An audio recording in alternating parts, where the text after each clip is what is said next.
Muy buenas tardes, quiero darles a todos la bienvenida a este seminario de Derecho de Familia y Personas Vulnerables en representación del Programa Interdisciplinario de Infancia y Discapacidad de la Escuela de Derecho de la Pontificia Universidad Católica de Valparaíso. Quiero agradecer a todos los que están interesados en esta importante temática en relación a las personas vulnerables. Por lo tanto, va ahí un agradecimiento de parte mía, en mi calidad de codirectora del programa, y de la profesora Alejandra Illanes en la misma calidad. Quiero agradecer también a las importantes ponentes que tenemos el día de hoy. Las tres son académicas, profesoras de Derecho Civil y de Derecho de Familia, y vienen a plantear aquí una serie de cuestiones relevantes, ¿no?, en relación a la crisis sanitaria que cada uno de nosotros y que todo el mundo, ¿no?, está viviendo actualmente, pero con una lectura muy especial, específicamente a propósito de las personas vulnerables, ¿no?, de los niños, niñas y adolescentes, de las personas con discapacidad que requieren una especial atención de todos, ¿no?, de la sociedad toda, y por supuesto que desde la perspectiva del derecho. Para esto vamos a tener también una intérprete en lengua de señas que nos va a acompañar en la medida de que la plataforma lo permita. Y en lo restante, bueno, después subiremos nuevamente este seminario ya correctamente interpretado por esta intérprete que se llama Ruth, ¿no? Y que le voy a dar justamente la palabra a ella para que logre explicar estas circunstancias, ¿no es cierto?, y introducir este seminario en lengua de señas. Buenas tardes a todos. Como se dijo, mi nombre es Ruth Araneda. Esta es mi seña en lengua de señas, mi nombre en lengua de señas. Yo voy a ser la intérprete en este seminario. Desgraciadamente, por internet, la plataforma Zoom no permite tener cámara junto con interpretación. Por eso después se va a subir la interpretación completa del seminario para que todos, en especial la comunidad sorda, pueda acceder y poder poner atención completa y beneficiarse también de toda la información que dan los profesores. Muchas gracias. Muy amable, Ruth. Entonces, siendo de esta manera, voy a introducir a la primera ponente. Me refiero a la profesora de Derecho Civil de la Universidad de Chile, la profesora Fabiola Latrop, que va a exponer sobre los regímenes comunicacionales en tiempo de crisis. Profesora, le doy la palabra. Muchas gracias, Andrea, por la invitación, y también a todos y todas quienes nos están escuchando. Voy a compartir un PowerPoint.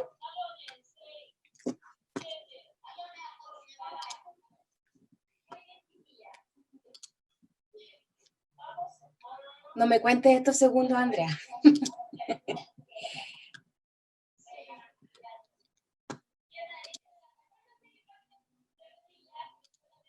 Bien, espero que se vea correctamente. Voy a contarles cuál es el orden de la exposición. Son 4 partes. En primer lugar, una breve introducción. Luego voy a dar mi opinión acerca de las restricciones a ciertas libertades, ¿no?, desde la perspectiva de los niños, niñas y adolescentes. Luego quiero referirme brevemente a la experiencia comparada y finalmente hacer un comentario de jurisprudencia nacional.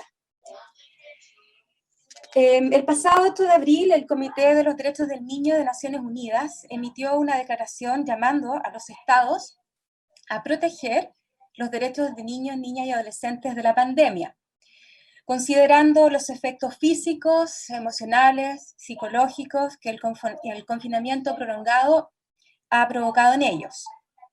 En efecto, en solo semanas, nuestros niños han visto radicalmente transformada su vida cotidiana: cierre de colegios, escuelas y jardines infantiles, situaciones de estrés al interior de la familia, ¿no?, por la incertidumbre laboral y económica, dificultades para acceder a ciertas plataformas de educación a distancia, y la prohibición de salir a la calle, ¿no? O de jugar en plazas y parques.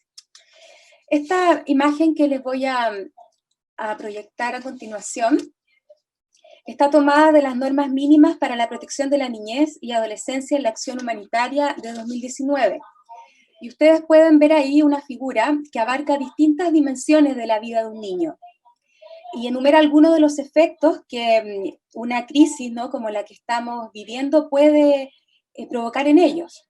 Por ejemplo, a nivel más bien individual, ¿no?, el niño puede sufrir efectos derivados de una separación familiar, un menor acceso a servicios de apoyo social, puede sufrir el estrés de sus cuidadores, estar expuesto a mayores riesgos de violencia o maltrato en el hogar. A nivel familiar puede sufrir descuido, violencia, explotación, impacto en general, ¿no?, negativo en su desarrollo. A nivel de comunidad, ¿no?, pueden haber alteraciones en el sustento económico, en modo de ganarse la vida, ¿no?, en las relaciones y el apoyo entre las familias, la existencia de miedo generalizado a la enfermedad, al contagio. Y a nivel social, hay una erosión del capital social, una interrupción de servicios básicos o un acceso reducido a ellos, ¿no? Vamos a la opinión, ¿no?, sobre el impacto de las medidas de restricción de la libertad ambulatoria en las relaciones familiares del niño. Como sabemos, el 18 de marzo pasado se estableció en Chile el estado de catástrofe. El 25 de marzo se ordenó la cuarentena total para 7 comunas, y en esa oportunidad la autoridad señaló que se quería proteger la vida de los niños y de sus familias, y que por lo tanto, por el interés superior del niño, se había decidido que durante esos 7 días no se iban a realizar, ¿no?, las visitas, el cumplimiento de los regímenes comunicacionales. Pero hicieron un llamado a las autoridades a compensar estas visitas una vez terminado el periodo de cuarentena total. Luego el gobierno difundió un instructivo de cuarentena que excluía de los permisos temporales individuales que la autoridad puede otorgar a los traslados destinados a cumplir con los regímenes de relación directa y regular. Con el paso de los días, como sabemos, se han ido sumando algunas comunas en cuarentena, otras han dejado de estarlo, y por semanas la verdad es que la situación de los regímenes comunicacionales fue bastante confusa, especialmente los niños, ¿no?, manifiestan o podrían llegar a manifestar incertezas sobre el contacto con sus familiares en general y, por cierto, con su progenitor no custodio. Y en definitiva también, ¿no?, el propio sistema de justicia ha evidenciado una cierta incertidumbre con respecto a cómo resolver algunas solicitudes de suspensión de estos regímenes o ciertas alegaciones de su incumplimiento. Bueno, desde el día 17 de abril, ¿no?, la comisaría virtual ofrece 2 tipos de permisos relacionados con el derecho y el deber de mantener contacto personal que yo quisiera comentar. Y en primer término, pongo de relieve la ausencia de una explicación, ¿no?, sobre la modificación de los criterios por parte de la autoridad, ¿no? Porque efectivamente no teníamos permisos y luego pasamos a tenerlos sin mayor explicación sobre este cambio. Y en mi opinión, la explicación de los motivos de una norma, por muy infralegal que sea, es importante porque colabora, ¿no?, al intérprete a fijar el sentido y el alcance de esta normativa. Entonces, a mi juicio, la autoridad chilena ha observado, en lo que dice relación con este tipo de relaciones familiares, ¿no?, durante la pandemia, un actuar un tanto errático, ¿no? Y esto se contradice con la realidad de otros países, ¿no?, de otros gobiernos. El único argumento que podría en el fondo explicar este cambio en los permisos temporales es el dado por la Mesa Técnica Intersectorial de Salud Mental y Apoyo Psicosocial en la Gestión de Riesgo de Desastres, encabezado por el Ministerio de Salud, ¿no? Y la ONEMI. Efectivamente, en el sitio web en donde consta una resolución, ¿no? Este argumento técnico, se señala que ante una situación de epidemia, pandemia, es común que las personas se sientan estresadas y preocupadas. Y algunas reacciones esperables de parte de ellas son el temor, los temores, ¿no? De estar separados de sus seres queridos y cuidadores. Nada dice en específico sobre nuestros niños, niñas y adolescentes. Y les decía yo que esto dista bastante de lo que ha pasado en otros países. Por supuesto, ningún ordenamiento, ningún gobierno pudo estar preparado para efectuar los efectos de la pandemia en todas y cada una, ¿no? De las áreas en que impactó esta pandemia. Pero hay algunos que lo han hecho mejor que otros, o que en el camino han tratado, ¿no? De ir completando las resoluciones dictadas inicialmente, o las restricciones han ido de alguna manera volviéndose más flexibles. Entonces, a mi juicio, hay una cuestión que sucedió en Argentina, en la cual tampoco quiero ahondar mucho porque Úrsula quizás va a referirse a ella, pero es esta resolución, que es de 4 de abril del 2020, esta resolución de la ciudad de Buenos Aires, en el fondo vino a completar el decreto por el cual el Poder Ejecutivo, ¿no? de la Nación Argentina dispuso el aislamiento social. Igual que lo que sucedió acá, se exceptuó, ¿no? de este aislamiento social a algunas personas, ¿no? Y bueno, el 4 de abril se produjo una ampliación, ¿no? de estas personas que estaban beneficiadas con la excepción del aislamiento, y se refería a personas provenientes de un determinado colectivo vulnerable, ¿no? Esta resolución, en la explicación de motivos, señala que en este sentido, y teniendo en cuenta que el aislamiento social, preventivo y obligatorio puede en algunos supuestos aumentar los riesgos de estas violencias, resulta imperativo aclarar que dentro de las situaciones de fuerza mayor se encuentran todas aquellas por las cuales las mujeres y las personas LGTBI, solas o junto con sus hijos e hijas, requieran salir de sus hogares en razón de realizar las pertinentes denuncias penales o pedir auxilio, asistencia o protección. Entonces, aquí vemos cómo es importante, ¿no? explicar el porqué de estas excepciones, el porqué de los permisos, ¿no? Temporales que la autoridad creyó oportuno con posterioridad incluir en el caso chileno. Y sobre estos permisos en específico, quisiera comentar algunas cuestiones, son muy breves, ¿no? No tenemos más que esto que está acá copiado en la diapositiva. El primer permiso, que es el número 13, se refiere al traslado de los niños o adolescentes entre las casas de sus padres o tutores. Si ustedes se fijan, habla en primer lugar de casas. En realidad habría sido, ¿verdad?, mejor hablar de domicilio, hablar de residencia. Habla también de padres o tutores. También habría sido más omnicomprensivo hablar de guardadores, ¿no? Y existe, a mi juicio, una falta, ¿no?, de precisión en relación a las personas, ¿no? Que firman este acuerdo, ¿no? de relación directa irregular previo, o que han sido ayudadas, ¿no?, por la justicia cuando así lo han requerido y se ha dictado la determinada resolución que fija el régimen. Porque en realidad, a diferencia de lo que señala el permiso, el acuerdo es entre la persona que ejerce el cuidado personal y la persona que no tiene dicho cuidado, ¿no? Y a cuyo favor se reguló el régimen de relación directa y regular, que eventualmente podrían ser los abuelos conforme a nuestras leyes. Luego tenemos el permiso 14, que es el titulado para ejercer el derecho del niño o adolescente de mantener contacto con sus padres. Y acá, si ustedes se fijan, a diferencia del permiso anterior, no habla de traslados, ¿no? Habla del ejercicio de un derecho. Entonces es mucho más amplio que el permiso anterior. Y habla también de padres o él o los encargados del cuidado personal, en vez de señalar, también al igual que en el caso anterior, que el contacto se mantiene con el progenitor que no tiene el cuidado personal. Tercera parte de la exposición, resulta claro, ¿no?, que en principio la interrupción del régimen comunicacional afecta al niño. Es evidente porque altera una cierta estabilidad dada, pero también es cierto que existe un interés colectivo en impedir que este virus, que es altamente contagioso, se propague.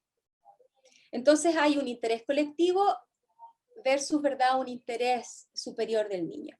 Mi posición en esta crisis sanitaria ha sido que las restricciones a la libertad ambulatoria no deben resultar desproporcionadas ni modificar directamente acuerdos o resoluciones judiciales relacionadas con los derechos de los niños.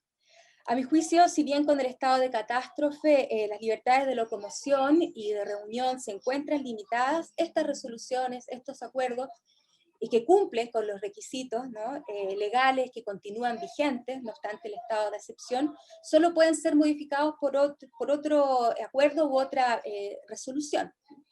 En este sentido, entonces, cabe preguntarse si la restricción a estas libertades resulta proporcional o no a la afectación de los derechos y deberes en el ámbito de las relaciones familiares, teniendo en especial consideración lo dispuesto en los artículos 9 y 18 de la Convención de los Derechos del Niño, que reconocen, ¿no?, el derecho de éste a mantener contacto con ambos progenitores.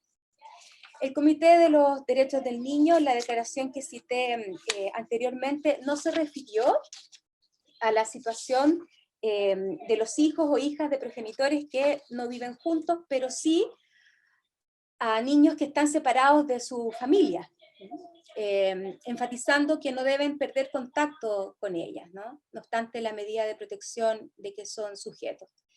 No deben perder contacto con ellas, dice el comité, sea personalmente o a través de medios tecnológicos.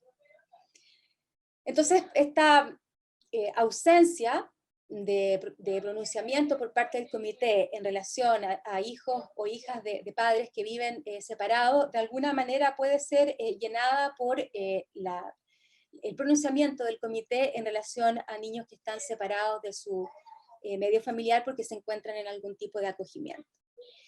Y además debe tenerse en cuenta una norma, que es la número 16 de las normas mínimas para la protección de la niñez y la adolescencia de la acción humanitaria, que como les decía son de 2019, que establece que deben fortalecerse los entornos familiares y de cuidado para promover el desarrollo saludable de los niños y niñas y protegerlos de malos tratos y otros efectos negativos originados de la adversidad. Y el 1 de marzo, esta norma número 16 fue de alguna manera precisada para el contexto de la pandemia en una nota técnica que señaló que se debe fomentar y crear oportunidades seguras que permitan un contacto periódico entre los niños y aquellos familiares respecto a los cuales se encuentren físicamente separados. Y la Comisión Interamericana, ¿no?, de Derechos Humanos también se ha referido hace muy poco, ¿no?, el 10 de abril, a esta cuestión. Y también ha llamado a implementar medidas que consideren las particularidades de los niños, ¿no? Y que la protección, en la medida de lo posible, debe garantizar los vínculos familiares y comunitarios. Entonces, está claro, a mi modo de ver, que la postura internacional no es del todo o del nada, ¿no? Es decir, las restricciones a ciertas libertades, por supuesto que son justificables y son razonables, dada la pandemia, u otras crisis, ¿no? Pero efectivamente deben respetar el principio de la proporcionalidad. Y en este sentido, entonces, a mi juicio, debe considerarse particularmente a los niños en general, pero en especial a los niños que están en situación de calle, a los niños que pertenecen al colectivo LGTBIQ+, a los niños que se encuentran en una situación de discapacidad, de ellos poco o nada se ha dicho, ¿no? Y en especial respecto de ciertos países latinoamericanos y en especial y en particular digo respecto de Chile, niños que pertenecen a ciertas etnias, que se encuentran en una situación de migración, ¿no? O en situación de refugio. Y también, a mi juicio, es importante contextualizar el desarrollo de algunas funciones familiares en el contexto de esta situación sanitaria, porque sabemos, ¿no?, que la distribución del trabajo doméstico y del cuidado de personas vulnerables al interior de las familias tiende a sobrecargar a las mujeres. Y entonces es en estos momentos cuando se pone a prueba, ¿no?, la corresponsabilidad parental y la coparentalidad, sean familias encabezadas por pareja o por personas, ¿no?, que en algún momento lo fueron. Compartirles alguna experiencia comparada. Yo había había estudiado con anterioridad la experiencia española, catalana y la argentina. La argentina no me voy a referir, solo quiero comentarles, ¿no?, la catalana en este caso. Y señalarles antes que ello que en el extranjero se han producido problemáticas similares a la chilena durante esta crisis. En algunos países la sociedad civil, la judicatura en ciertas causas y también asociaciones, ¿no?, de abogados, de abogadas, han propuesto algunas soluciones tendientes, y en esto hay una cierta uniformidad, a la no suspensión total y absoluta de estos regímenes comunicacionales, ¿no?, atendiendo a lo que es el criterio de realidad, y que a las restricciones a ciertas libertades pueden ser excepcionadas razonablemente bajo ciertas y determinadas circunstancias. Y así, por ejemplo, el acuerdo de unificación de criterios de los juzgados de familia de Barcelona en relación al estado de alarma que ahí se vivía, el 18 de marzo señaló que este estado de alarma no legitimaba el incumplimiento de las resoluciones judiciales, llamó a un ejercicio responsable de la potestad parental, en este sentido, ¿verdad?, llamó a alcanzar los mayores acuerdos posibles, y también dio ciertas pautas, por ejemplo, que si alguno de los progenitores presentaba síntomas de contagio o había resultado positivo en el test, era preferible que la guardia y custodia la ostentara el otro progenitor, ¿no?, a fin de evitar la propagación. Y entendió entonces que por motivos de fuerza mayor se suspendía provisionalmente el régimen. Pero hizo siempre hincapié que el sistema de responsabilidad parental deberá ser ejercido por el progenitor custodio, tratando, ¿verdad?, de facilitar, particularmente por medios telemáticos, ¿no?, y siempre y cuando no se perturbaran las rutinas o horarios de descanso de los menores, la relación con el otro progenitor, ¿ya? Y finalmente quisiera pasar al comentario jurisprudencial. Mi idea es comentarles algunas sentencias dictadas entre el 18 de marzo y el 17 de abril por distintos juzgados de familia de la región metropolitana.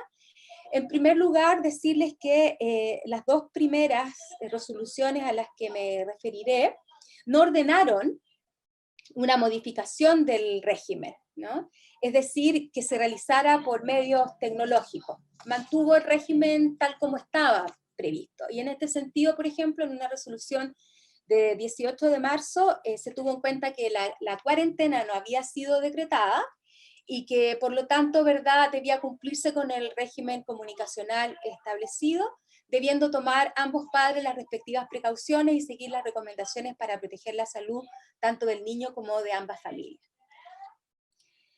En ese caso, en el del 18 de marzo, el cuidado personal lo ejercía el padre.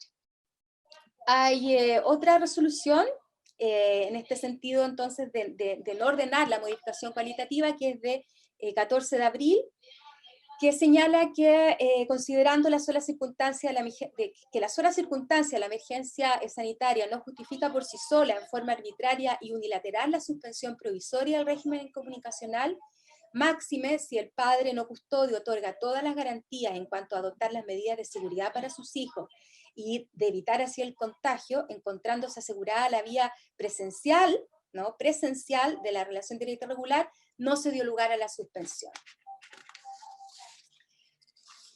Otras resoluciones sí modifican cualitativamente el régimen, aunque no sea lo pedido, ¿no?, por alguno de los padres.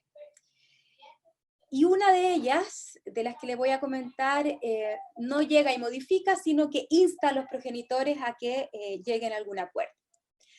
Por ejemplo, en la resolución también de 30 de marzo se señala que da lugar a la solicitud de modificación del régimen fijado, ¿no? Permitiéndose la comunicación entre el padre y la niña por cualquier medio electrónico, ¿no? Luego tenemos otra de 7 de abril, en donde se insta a las partes, ¿no?, a permitir y mantener canales de comunicación, resolviendo no dar lugar a la suspensión ni modificación del régimen de relación directa regular, en el sentido de no dar lugar en el modo en que alguna de las partes lo pidió, pero sí, ¿verdad?, se insta a que lo modifiquen cualitativamente, porque llama a las partes a mantener canales de comunicación. En ese caso, como les decía yo, insta, pero hay otros en donde, sin que se lo pidan, de oficio, resuelve esta modificación cualitativa. Por ejemplo, en la de 7 de abril, en que también el cuidado lo tiene el padre, se señala, ¿no?, que existe una colisión o una eventual colisión respecto de los derechos del niño, en el sentido de que por una parte está el derecho a la vida, ¿no?, y por otra parte está y la integridad física y psíquica, y por otra parte el derecho a mantener contacto con su progenitora. Y en este caso se señala en la resolución que debe preferirse el primer derecho, ¿no?, el derecho a la vida y a la integridad del niño. Y finalmente, en una resolución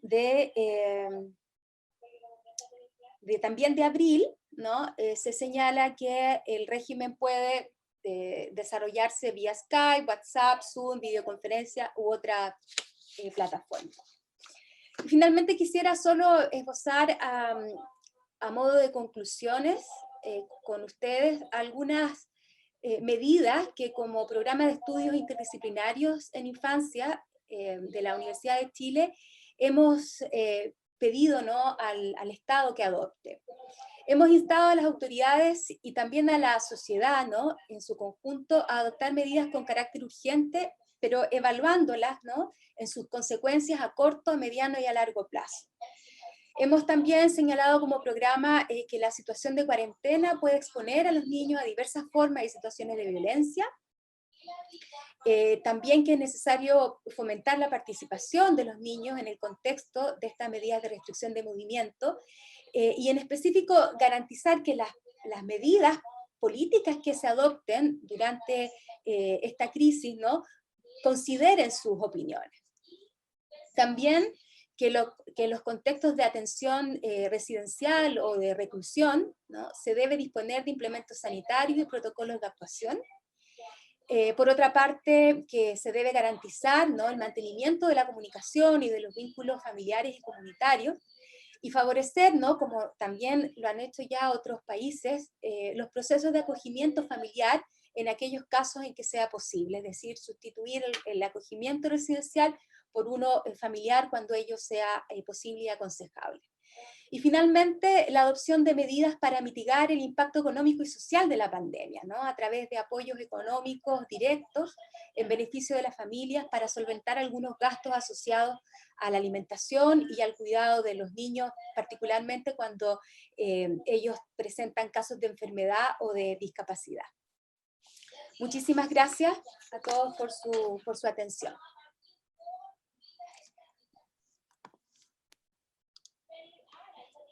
Bien, agradezco, Fabiola, tu interesante intervención. Evidentemente es un tema que tenemos que abordar y comentar. Si les parece a las ponentes, vamos a continuar con las exposiciones y después de todas ellas vamos a abordar, ¿no?, el tema que acaba de plantear de forma tan interesante Fabiola.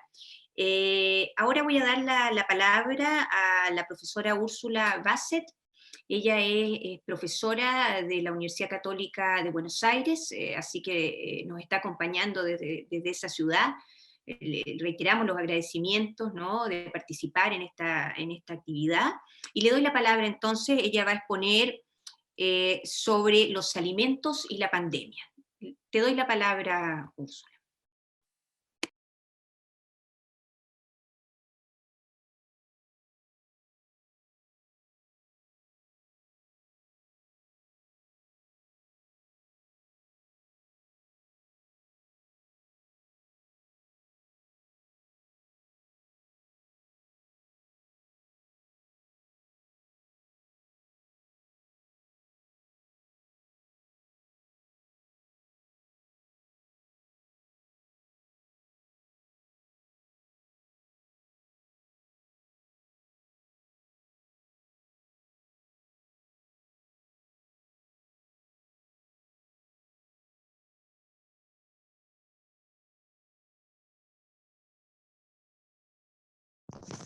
Profesora Úrsula no tiene audio.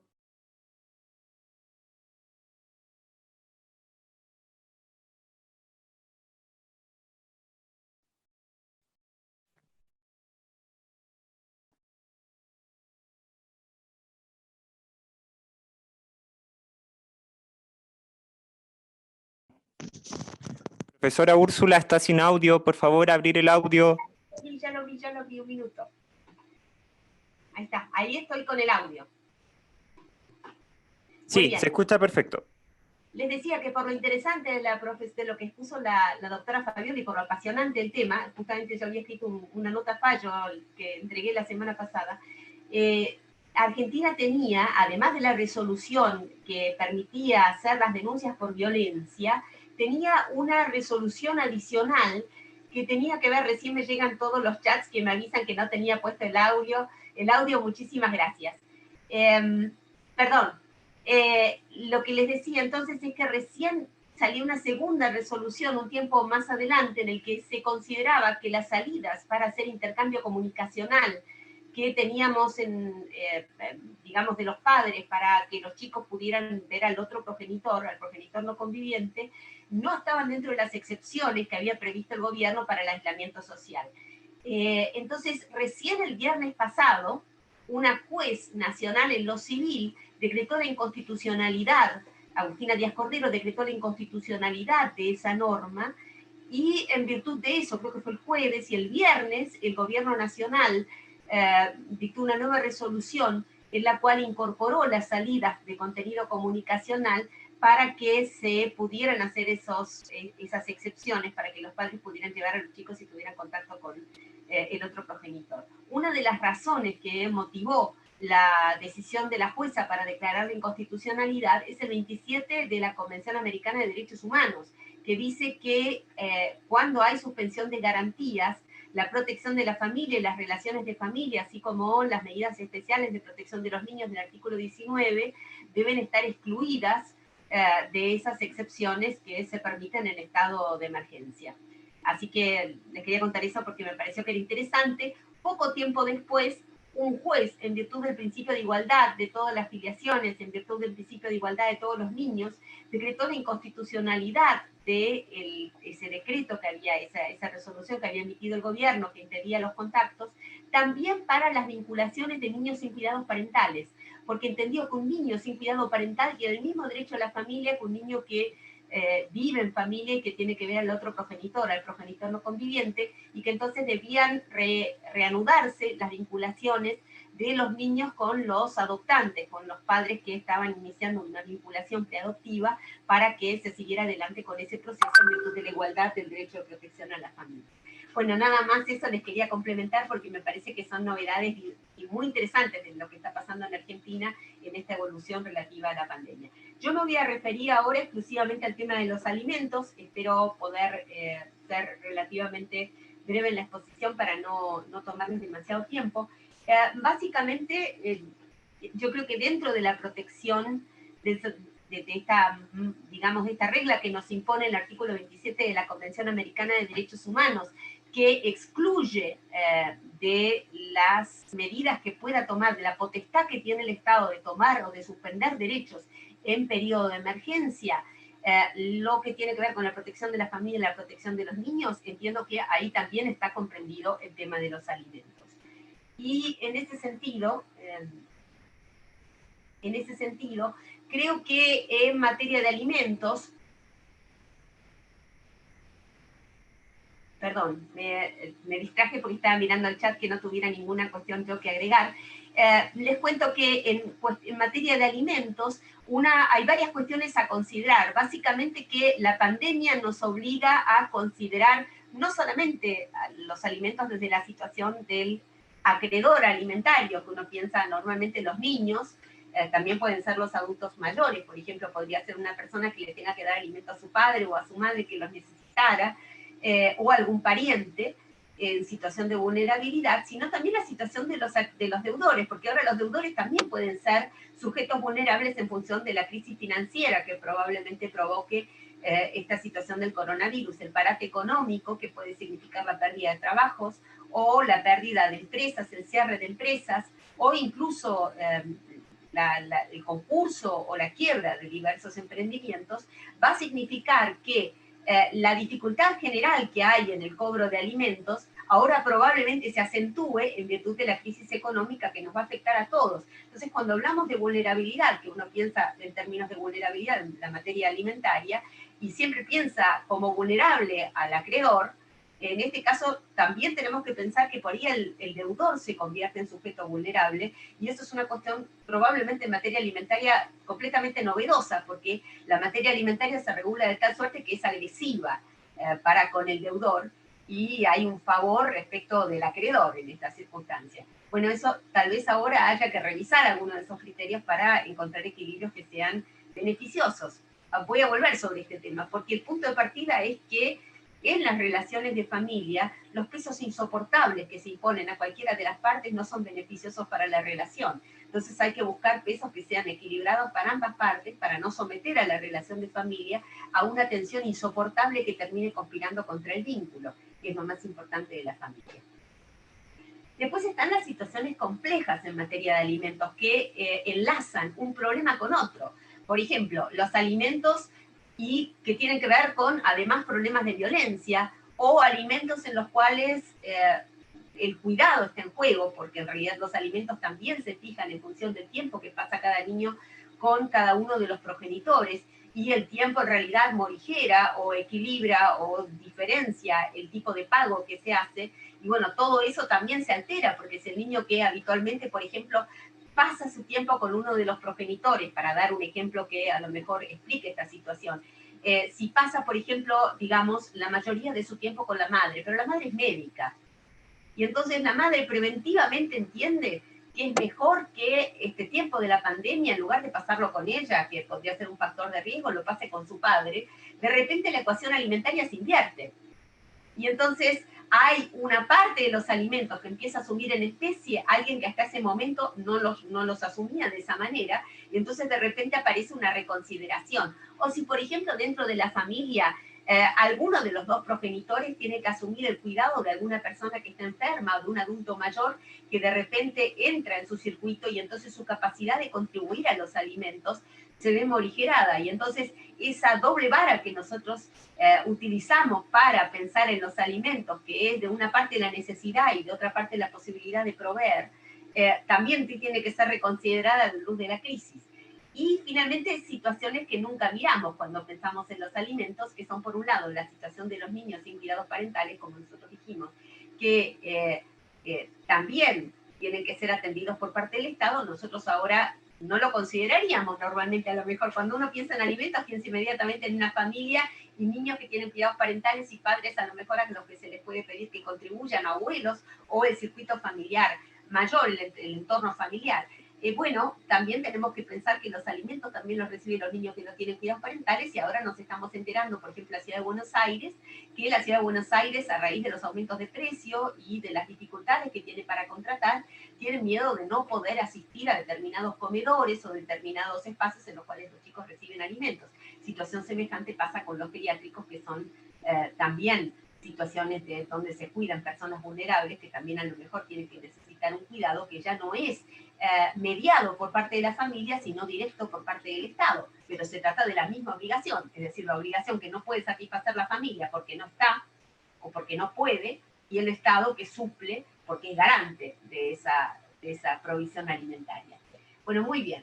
Entonces, este es el cuadro general. Básicamente, el tema de los alimentos es que los alimentos están en la parte de más abajo. Si ustedes ven la flechita que se debe ver, están, en realidad, son inherentes al derecho a la vida, y por eso tienen un carácter de basal, fundamental, para todos los demás derechos que se estructuran sobre la base de ellos. Es decir, los demás derechos son periféricos respecto de la garantía de aquello que tiene que ver con la subsistencia de la persona.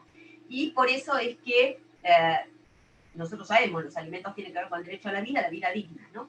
Y por otra parte, la inversión de la crisis, que de repente nos hace ver lo urgente, es decir, nosotros cuando ante una crisis lo primero que pensamos, se hunde un barco, lo primero que pensamos es encontrar la tabla para salvarnos, ¿no es cierto?, para poder sobrevivir y no ahogarnos. Bueno, acá también estamos pensando en lo esencial, y cuando pensamos en lo esencial, pensamos en los que más necesitan, que son las personas que están más urgidas, las personas más vulnerables, ¿no? Y eso es algo bueno de la crisis, es algo que tal vez sería bueno que nos quede después de la crisis, que es ver estas dos dimensiones, es decir, qué es lo urgente, qué es lo más necesario, y quiénes son los que más urgentemente necesitan lo más necesario. ¿Cuál es el marco del problema? Básicamente que en una segunda rama de urgencia, los alimentos no son solamente un tema que se plantea en términos de una provisión de un monto determinado que debe ser satisfecho y medidas que de naturaleza jurídica que deben venir a proveerlos, que deben venir a satisfacerlas de manera eficiente, ¿no? Con una sanción eficiente, con un proceso eficiente, etcétera, etcétera, o con un acceso a la justicia eficiente, sino que los alimentos tienen una dimensión mucho más profunda, y es que impactan en lo que se llama identidad dinámica, lo que es, según la doctrina que nosotros manejamos habitualmente, que es la de Fernández Cesárigo, no impacta en la identidad estática, como sería la determinación de la afiliación, aunque la determinación de la afiliación también tiene que ver con la garantía alimentaria, porque tiene que ver con el principio de coparentalidad, y si yo tengo dos padres, tengo dos personas a las que golpearles la puerta para pedirles la provisión, y entonces el niño tiene mejor posibilidad de sobrevida en la medida en que haya dos personas que están contribuyendo, y también en los derechos de la mujer, porque la mujer la coparentalidad es una garantía de los derechos de la mujer, como bien dice la Convención para la Eliminación de toda la forma de discriminación contra la mujer, en donde la coparentalidad es enunciada como un derecho que en realidad viene a proteger los derechos de la mujer para que toda la carga no caiga sobre ella, como sucede en la monoparentalidad. Lo cierto es que esta identidad dinámica tiene que ver con el mensaje que transmite la provisión regular alimentaria a lo largo de la vida, y especialmente en circunstancias de crisis. Para que a un niño el padre no le pague sus alimentos, no solamente le provoca un desmedro de naturaleza económica y un desmedro en materia de proyecto de vida, como ha dicho algún fallo en la Argentina que ha reconocido los daños por la falta de provisión de alimentos, o como dice la doctrina italiana cuando reconoce los daños por falta de provisión de alimentos durante la menor edad, en realidad lo que le provoca es además un daño de tipo moral, porque en realidad significa no me importás. Es decir, que el padre le dice al niño, no te pago los alimentos, es también una manera de decir tus necesidades me son indiferentes o no me importan o no son suficientemente significativas como para que los satisfaga.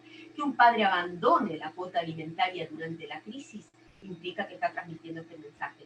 Y esto no es menor, porque a la hora de sentarse a hablar con el otro progenitor, es importante saber o poder esclarecer que ambas partes entiendan lo que significa la contribución alimentaria, que no es solamente una contribución de naturaleza económica, sino que implica una contribución que tiene un impacto identitario, porque a la identidad de ser padre y a la identidad de ser hijo corresponde también la de sostener en todas las dimensiones el desarrollo integral del niño. Entonces, hay una afectación que es mucho más profunda. De ahí que yo creo que ese principio de comprensión de las implicancias de la falta de pago de alimentos es un buen punto de partida para empezar a hablar. El segundo punto de partida que creo que es muy importante es un diagnóstico de situación. Es decir, generalmente lo que nos pasa cuando nosotros hablamos de materia alimentaria es que empieza el tirar de la cuerda, es decir, yo tiro para acá y vos tiras para acá, yo tiro con el cuidado de los niños y yo tiro con la cantidad de alimentos que pago, ¿no? Y entonces cada una de las partes, cada uno de los progenitores empiezan a tirar de un lado y del otro de la cuerda, y uno desconfía del otro. El padre dice, ¿qué estará gastando la plata que yo le doy para que se ocupe de los hijos? Y la madre dice, este gasta la plata en otras cosas, es un tacaño, me está escondiendo sus recursos y no me quiere ayudar para el pago de las necesidades de mis hijos. Esa es la lógica de la desconfianza, que es la que generalmente impera en el proceso judicial y es la que generalmente impera en la materia alimentaria.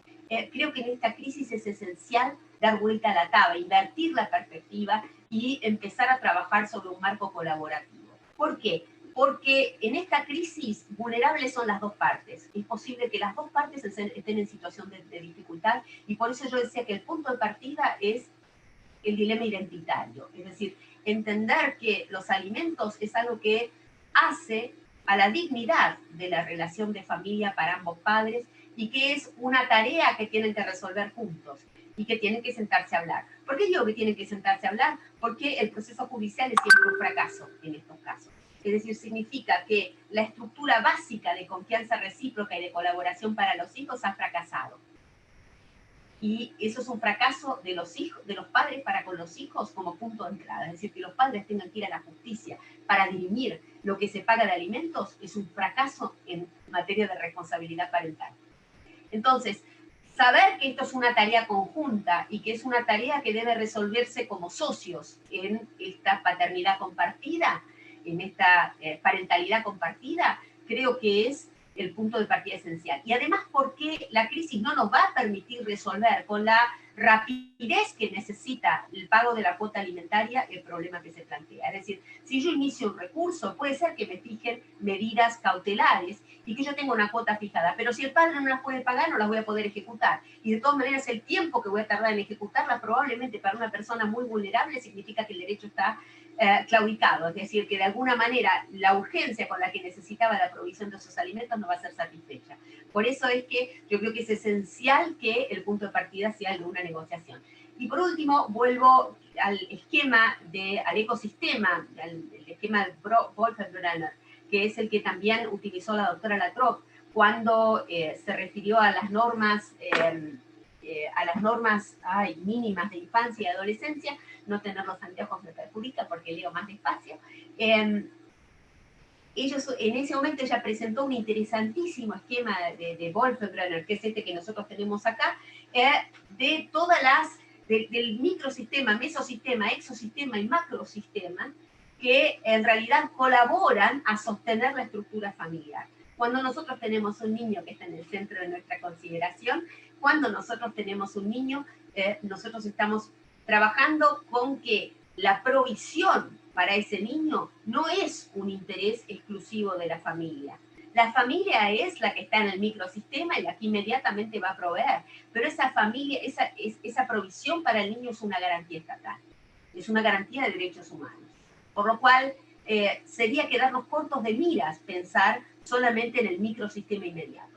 Pero tenemos que pensar en todo, y cuando vamos a negociar, a sentarnos a negociar estos alimentos, que es lo que yo propongo y pienso que es la mejor manera de afrontar el problema en la crisis, lo primero que tenemos que hacer es hacer un diagnóstico de todos estos sistemas que están alrededor. Porque si es verdad que el padre en algún momento no puede proveer los alimentos o la madre no los puede proveer, hay que ver en qué situación están los abuelos, en qué situación está el entorno familiar, en qué situación están otras personas que podrían sostener para que esa crisis no se transforme en tragedia. Es decir, para que esa situación de exposición económica no se vuelva dramática. Entonces, yo creo que una de las cosas que tenemos que repensar también en materia de crisis y que no tiene que ver inmediatamente con nuestros esquemas, digamos, estrictamente legales, es cómo conceptualizamos la interacción entre Estado y familia y entre las diversas estructuras de la sociedad, como ONGs, escuela, organizaciones de naturaleza religiosa, las distintas iglesias o lo que sea, organizaciones sociales. ¿Cómo hacemos para que eso que antes se formulaba en términos de subsidiariedad y por consecuencia de exclusión, es decir, si el padre no puede, entonces le pido al abuelo, si no le puedo pedir al abuelo, entonces le pido al Estado, o de otra manera, sea más bien formulado en términos de colaboración y sostenimiento? Es decir, de reforzar las estructuras más inmediatas para que esas estructuras más inmediatas, aún de manera indirecta, puedan dar una respuesta. En Argentina se ha ofrecido, el Estado está ayudando a las empresas para que las empresas paguen los salarios, para que entonces las personas puedan satisfacer las necesidades de los miembros de su familia. A eso me refiero con colaboración en lugar de subsidiariedad. Por esta idea de que en el fondo estamos hablando de garantías. Y ya terminando, ¿cuáles son las medidas a considerar? Básicamente yo considero que quiero proponer 3 ideas. Si quieren después discutimos cuestiones más específicas. La legislación de alimentos la conocemos los 3, yo creo que lo más importante, lo conocemos todos, yo creo que lo más importante es pensar estrategias en estas circunstancias. Yo sugiero 3 cosas: previsibilidad, facilitación y colaboración. Vamos a la primera.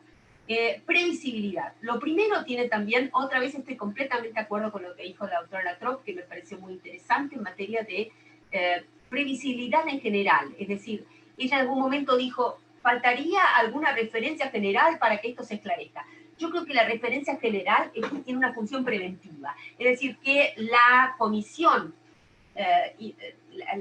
la Comisión Interamericana de Derechos Humanos nos haya emitido un documento marco para referirnos, nos da serenidad, nos tranquiliza y nos permite a la vez poder afrontar el marco legal, poder entender cuál es el marco legal que rodea la situación.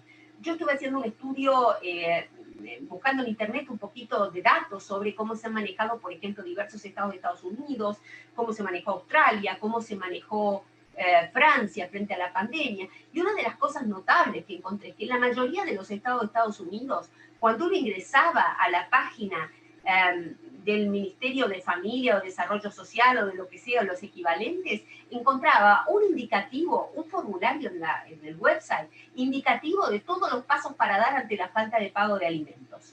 Y entonces, cualquier sujeto común que ingresaba a la página tenía un instructivo y sabía qué pasos tenía que dar, a dónde tenía que acudir, a quién tenía que llamar. Nosotros pensemos que en nuestros países, en Chile, pero sobre todo en Argentina, que tiene un grado muy alto de pobreza, la mayoría de la gente no tiene para pagarle un abogado. La mayoría de la gente que necesita los alimentos no tiene un abogado para pagarle. Y ni siquiera hasta le resulta caro el abogado que le provee el Estado. Porque para ir al abogado que le provee el Estado tiene que dejar un día de trabajo para hacer la consulta. Después tiene que dejar otro día de trabajo para firmar la demanda y otro día de trabajo más para ir al juzgado. Eso es negarle el acceso a la justicia a las personas que más la necesitan. Entonces, tiene que ver con una modificación. Pero solamente el acceso a la información de cuáles son mis derechos y cómo accedo a ellos, eso es fundamental. Y eso no hay. Y no hubo una respuesta, por lo menos en Argentina, preventiva, instructiva para todas las personas para decirles, miren, si a usted le pasa esto, si a usted no le están pagando los alimentos, esto es lo que tiene que hacer, estos son los medios que yo le proveo para que se le resuelva. Y después de eso, la segunda cosa en materia de previsibilidad, creo que es importante clarificar las expectativas, no solamente ahora para esta crisis, sino en general. ¿Qué es lo que puedo pedir en materia alimentaria? Nadie sabe bien qué es lo que puede pedir. Nadie lo tiene, la gente, sobre todo la gente muy humilde. Nosotros los abogados lo tenemos clarísimo a lo mejor. Pero la gente muy humilde a lo mejor no lo sabe, o la gente sencilla, que no tiene un marco de derechos para ser informado, necesitaría también clarificar las expectativas. En la mayoría de estas páginas decía, si usted tiene que pedir alimentos, tiene que considerar que si su marido tiene más bocas que sostener de otras familias que haya conformado, la cuota alimentaria se va a disminuir en este porcentaje.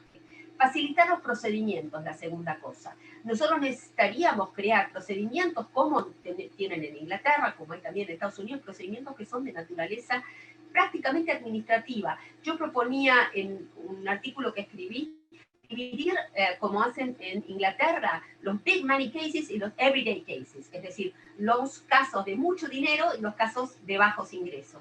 Porque los casos de bajos ingresos ni siquiera le reditúan a los abogados para tramitarlos. Es decir, sería mucho más fácil crear una oficina de atención para el reclamo alimentario y que esa oficina tuviera formularios que incluso se ayudaran a completar si fuera necesario por una persona, pudieran completarse online, y que entonces los reclamos tuvieran un trámite más o menos automático. Yo sé que en nuestros países, sobre todo en Argentina, rige mucho la informalidad. Entonces, habría que ver cómo hacer para superar ese obstáculo, pero creo que es hacia donde tenemos que trabajar.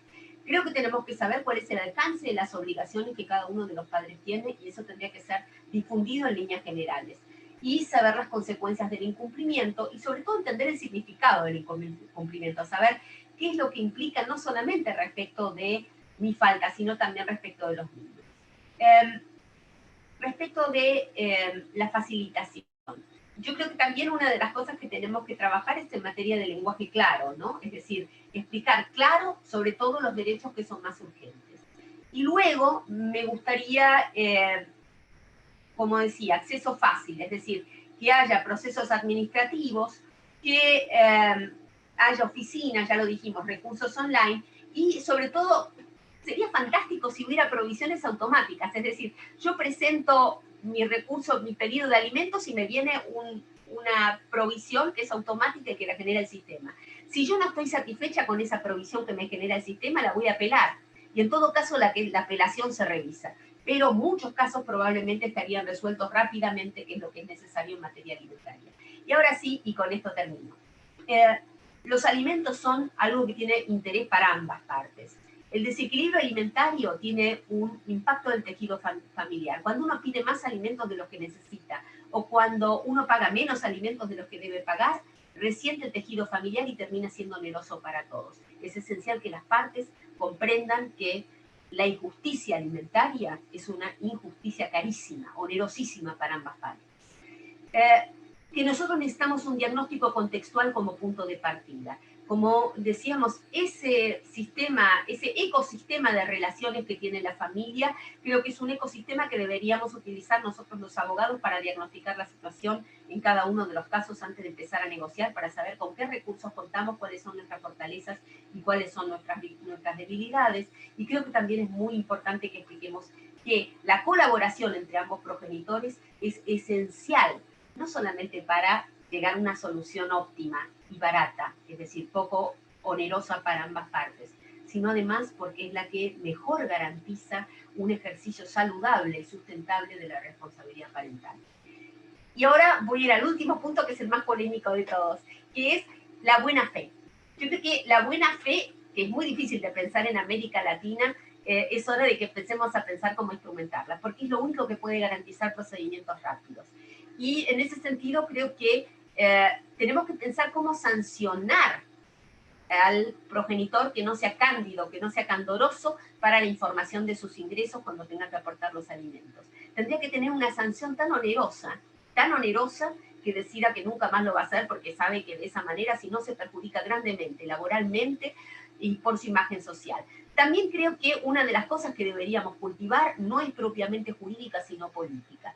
Creo que todavía nos debemos trabajar el concepto de responsabilidad parental y nos debemos concientización social respecto de la gravedad y de la grave inmoralidad que significa que la obligación alimentaria no sea debidamente satisfecha de acuerdo con las posibilidades de los padres y las necesidades de los hijos. Esa conciencia social de que el infractor de la obligación alimentaria es una persona que nosotros no queremos en nuestra sociedad. Es decir, ese mensaje es un mensaje publicitario, y ese mensaje publicitario creo que solamente puede venir del gobierno. Creo que la crisis es una oportunidad para aprender todas estas cosas. Creo que la crisis nos ha mostrado la urgencia de todas estas cosas, y eso es lo que tenía muchas ganas de conversar con ustedes. El costo global del fracaso de los alimentos no es solamente para los niños que no los reciben, es para el Estado, que termina supliendo esos faltantes, es para las partes que se resienten en su relación y que van a tener que recurrir a uno y otro proceso, es para los abogados, que rara vez ganan dinero de la tramitación de los alimentos, para los más pobres y para los que no tienen voz para pedirlos. Entonces, me parece que es más que urgente, más que nunca, pensar en esta situación. Entonces, pensar en los más frágiles es la solución más humana. Hablar por los que no tienen voz o no pueden hacerla sentir es lo propio del derecho. Yo creo que estos desafíos nos tienen que abrir la inteligencia para pensar un derecho de familia abierto al futuro en estas circunstancias. Muchísimas gracias por la atención.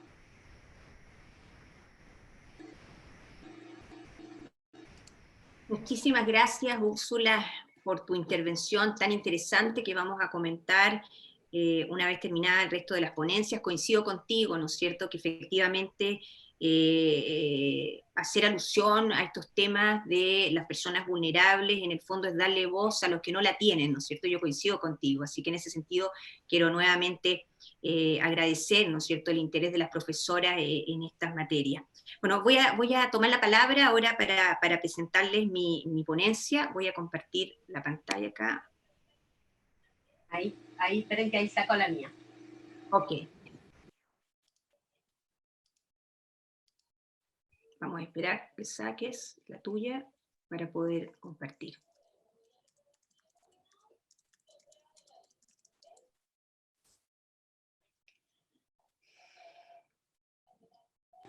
¿No salió? No, todavía está en la pantalla. ¿Cómo la puedo sacar? Ahí, arriba hay una opción que dice dejar de compartir pantalla, roja, está en rojo, seguramente arriba en la pantalla. ¿Está? Ahí sí.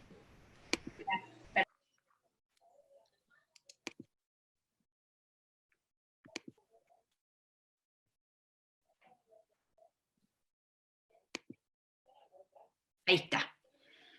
Bien, por razones de tiempo pido ya inmediatamente las disculpas pertinentes, voy simplemente a esbozar ciertas ideas, ¿no?, que he estado trabajando estas últimas semanas, justamente a propósito de las personas vulnerables y específicamente de las personas en situación de discapacidad. La verdad que este tema, bueno, es amplísimo, toca a muchísimas personas, porque cuando hablo de personas con discapacidad me estoy refiriendo a mujeres con discapacidad, me estoy refiriendo a niños y niñas con discapacidad, adultos mayores con discapacidad, por lo tanto la injerencia que tiene, ¿no?, desde el punto de vista social, diría yo que es fundamental, ¿no? Ahora, ya sabemos que el marco general de protección de los derechos de las personas en situación de discapacidad está plasmado en la Convención Internacional sobre los Derechos de las Personas con Discapacidad, que justamente quise traer a colación ahí el artículo 11, ¿no?, que establece la obligación de los estados, ¿no?, de garantizar la seguridad y la protección de las personas con discapacidad, justamente en situaciones de riesgo, que es la que estamos viviendo ahora, ¿no?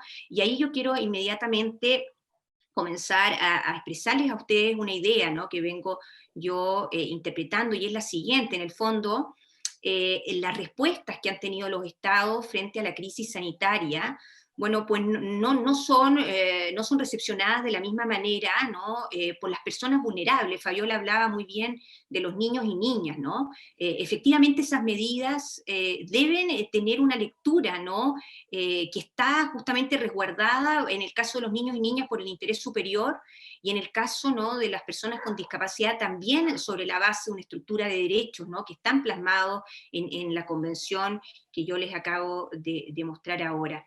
Ahora, en relación justamente a los derechos de las personas con discapacidad, la Convención Internacional y todos los ordenamientos jurídicos que en definitiva han reconocido y amparado, ¿no?, y han establecido un progreso en cuanto al ejercicio y el reconocimiento de los derechos de las personas con discapacidad, se basan en el establecimiento de apoyos, de ajustes razonables y de salvaguardias que deben establecerse justamente para velar, ¿no?, el correcto ejercicio de los derechos por parte de las personas con discapacidad.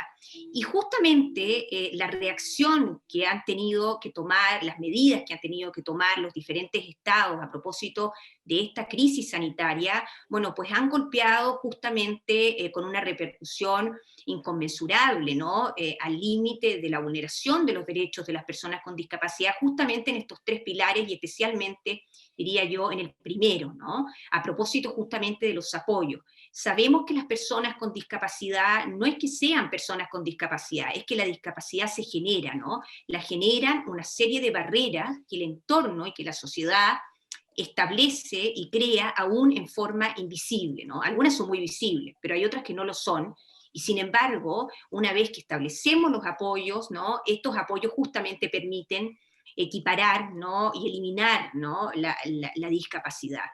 Ahora, les quiero compartir acá un gráfico, ¿no?, que justamente ejemplifica el grado de injerencia de la población con discapacidad. Fíjense ustedes que en el de arriba, si ustedes se fijan, el 15% de la población mundial se encuentra en alguna situación de discapacidad.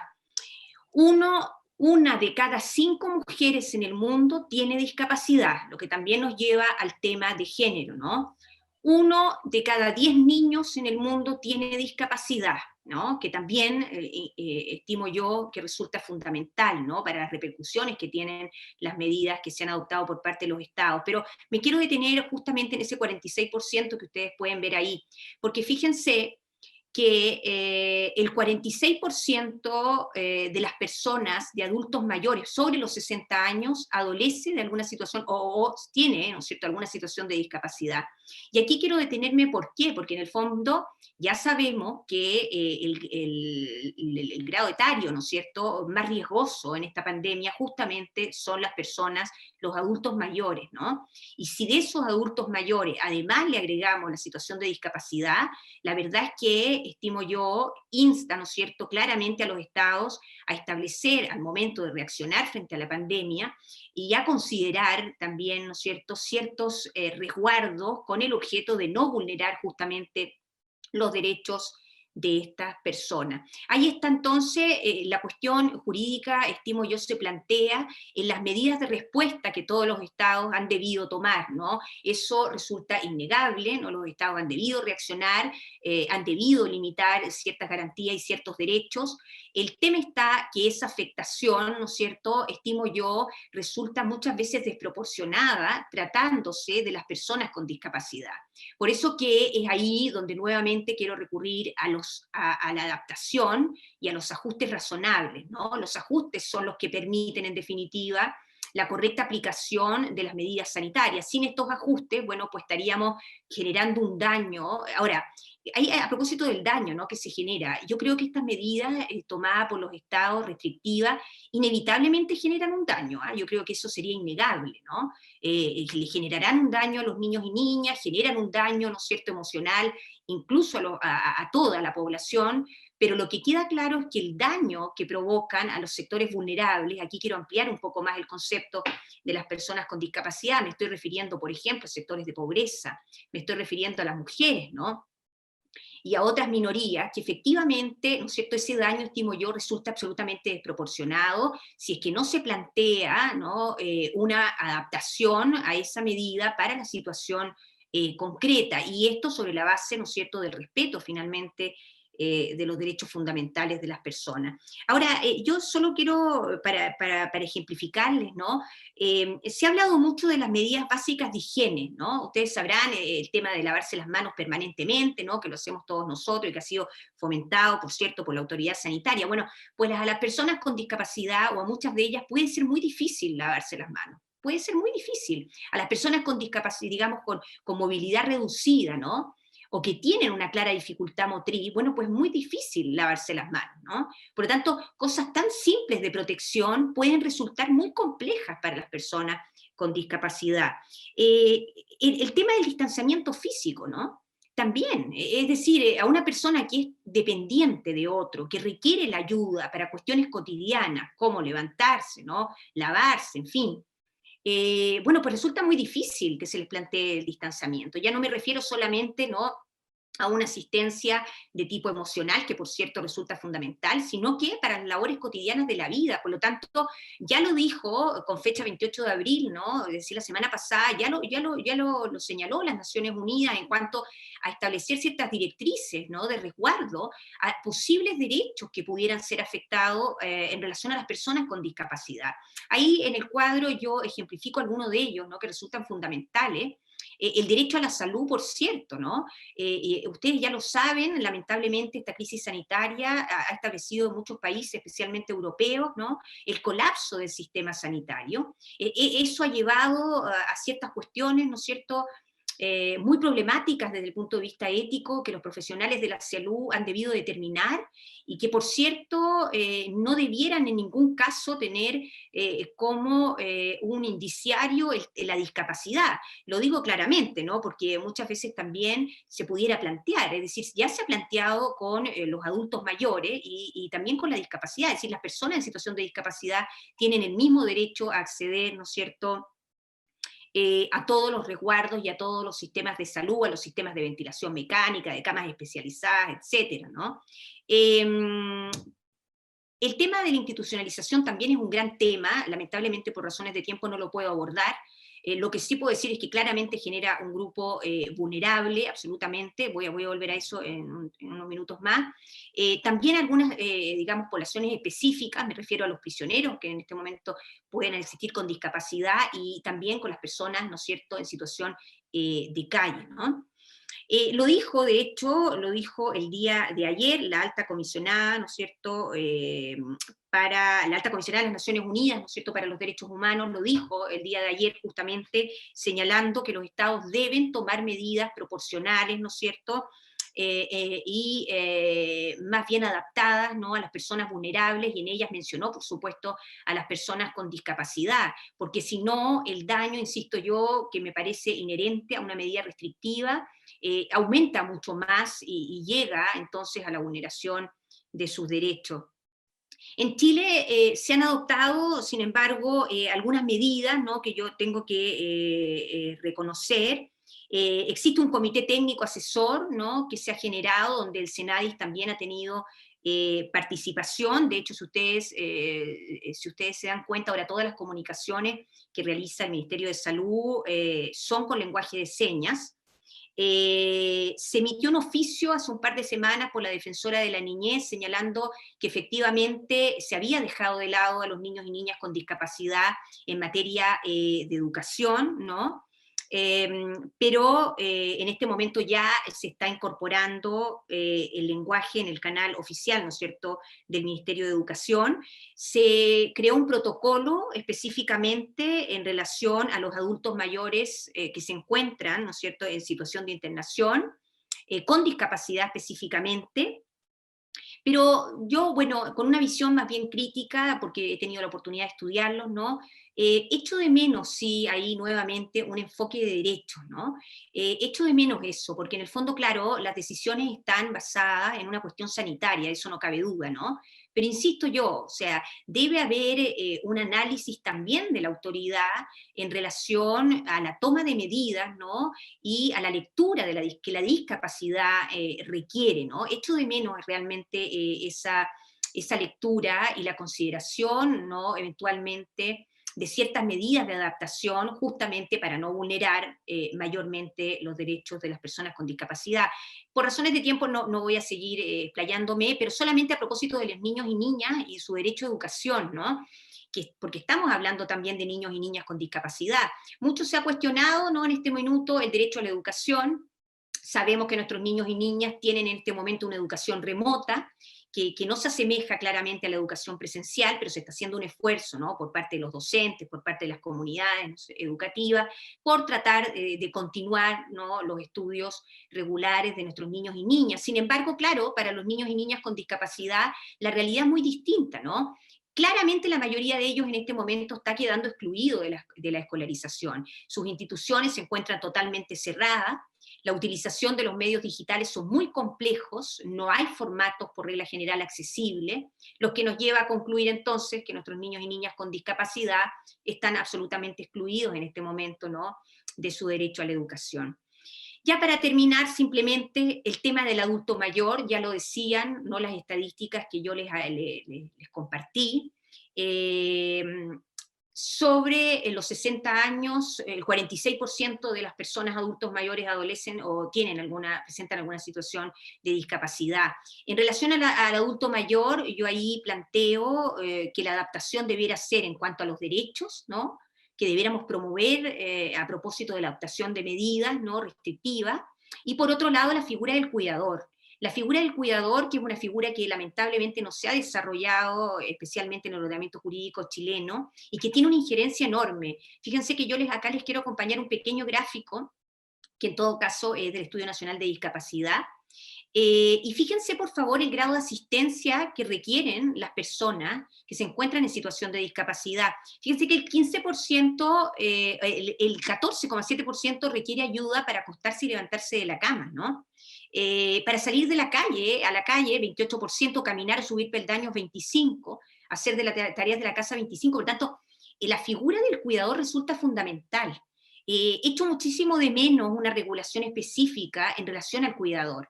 Hay una norma de excepción que se incorporó justamente a propósito de las personas con autismo y de las personas con discapacidad intelectual a propósito de las medidas de confinamiento, ¿no?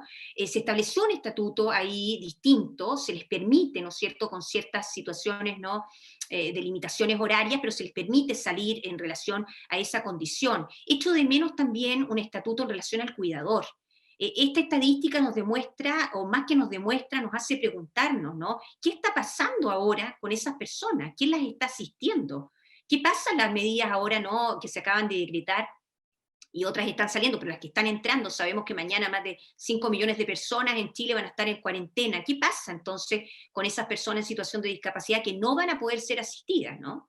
La verdad que la pregunta me parece muy plausible y la respuesta me da realmente mucha aprensión, ¿no? De realmente cuál será la respuesta, ¿no? Es algo que las autoridades deberán claramente plantearse, ¿no? Ahora, simplemente para terminar, en relación con las instituciones, ¿no? Que acogen a adultos mayores, sabemos que es un gran foco de riesgo, las autoridades sanitarias han insistido en eso, pero yo ahora quiero hacer otro enfoque, no solo un factor de riesgo en cuanto a la crisis sanitaria, sino que es un factor de riesgo también en cuanto a vulneración de derechos, y ahí es entonces donde debiéramos estar muy atentos, ¿no? Sabemos que se trata de poblaciones con condiciones de salud subyacentes, sabemos que se encuentran en residencias donde el distanciamiento físico es muy difícil, se podrían dar ciertas situaciones de abuso y de abandono por parte del personal, no hay salvaguardias, no hay resguardo, no está la familia, no hay apoyos, ¿no? En definitiva, que pudieran en este momento asistirlos, por lo tanto, una eventual vulneración de derechos ahí podría claramente darse. Tanto es así que les traigo a colación las soluciones que han dado países como Suiza y España, que me parecen bastante pertinentes, o al menos dignas de analizar, a propósito justamente de la decisión de estos estados de solicitar finalmente que los adultos que pudieran volver a los hogares, a sus hogares de origen, volvieran, ¿no? En medida de resguardo, no solo de salud, sino que también en cuanto a sus derechos. Bien, y solo para terminar, simplemente una idea. La discapacidad y el tratamiento jurídico de las personas y de los derechos de las personas en situación de discapacidad, de esos niños y niñas, de esas mujeres con discapacidad, de los adultos mayores con discapacidad, siempre ha requerido adaptación y ajuste razonable. Cuando no se realiza esa adaptación, cuando no se realizan esos ajustes razonables, a través de muchísimos años se han vulnerado los derechos de estas personas. Esta situación sanitaria y crisis sanitaria no es la excepción. Por lo tanto, todas las medidas, ¿no? Que tomen, todas las políticas públicas que se tomen de aquí en adelante, ¿no? Superada la crisis, y las que se tomen ahora, debieran claramente tener una lectura en cuanto a su adaptación. Es riesgosísimo que así no lo sea, debemos insistir en que sea así, planteárselo así a la autoridad, porque de lo contrario estaríamos dando o abriendo la puerta, ¿no? A alteraciones, vulneraciones de derechos de personas que han sido, ¿no? A través de los años claramente discriminadas y abandonadas, diría yo, desde el punto de vista del derecho. Bien, voy a terminar mi intervención entonces en vista al tiempo, voy a dejar de compartir la pantalla y voy a darle la palabra entonces a la profesora Alejandra Illanes, que hablará de el interés superior del niño. Alejandra, te doy la palabra.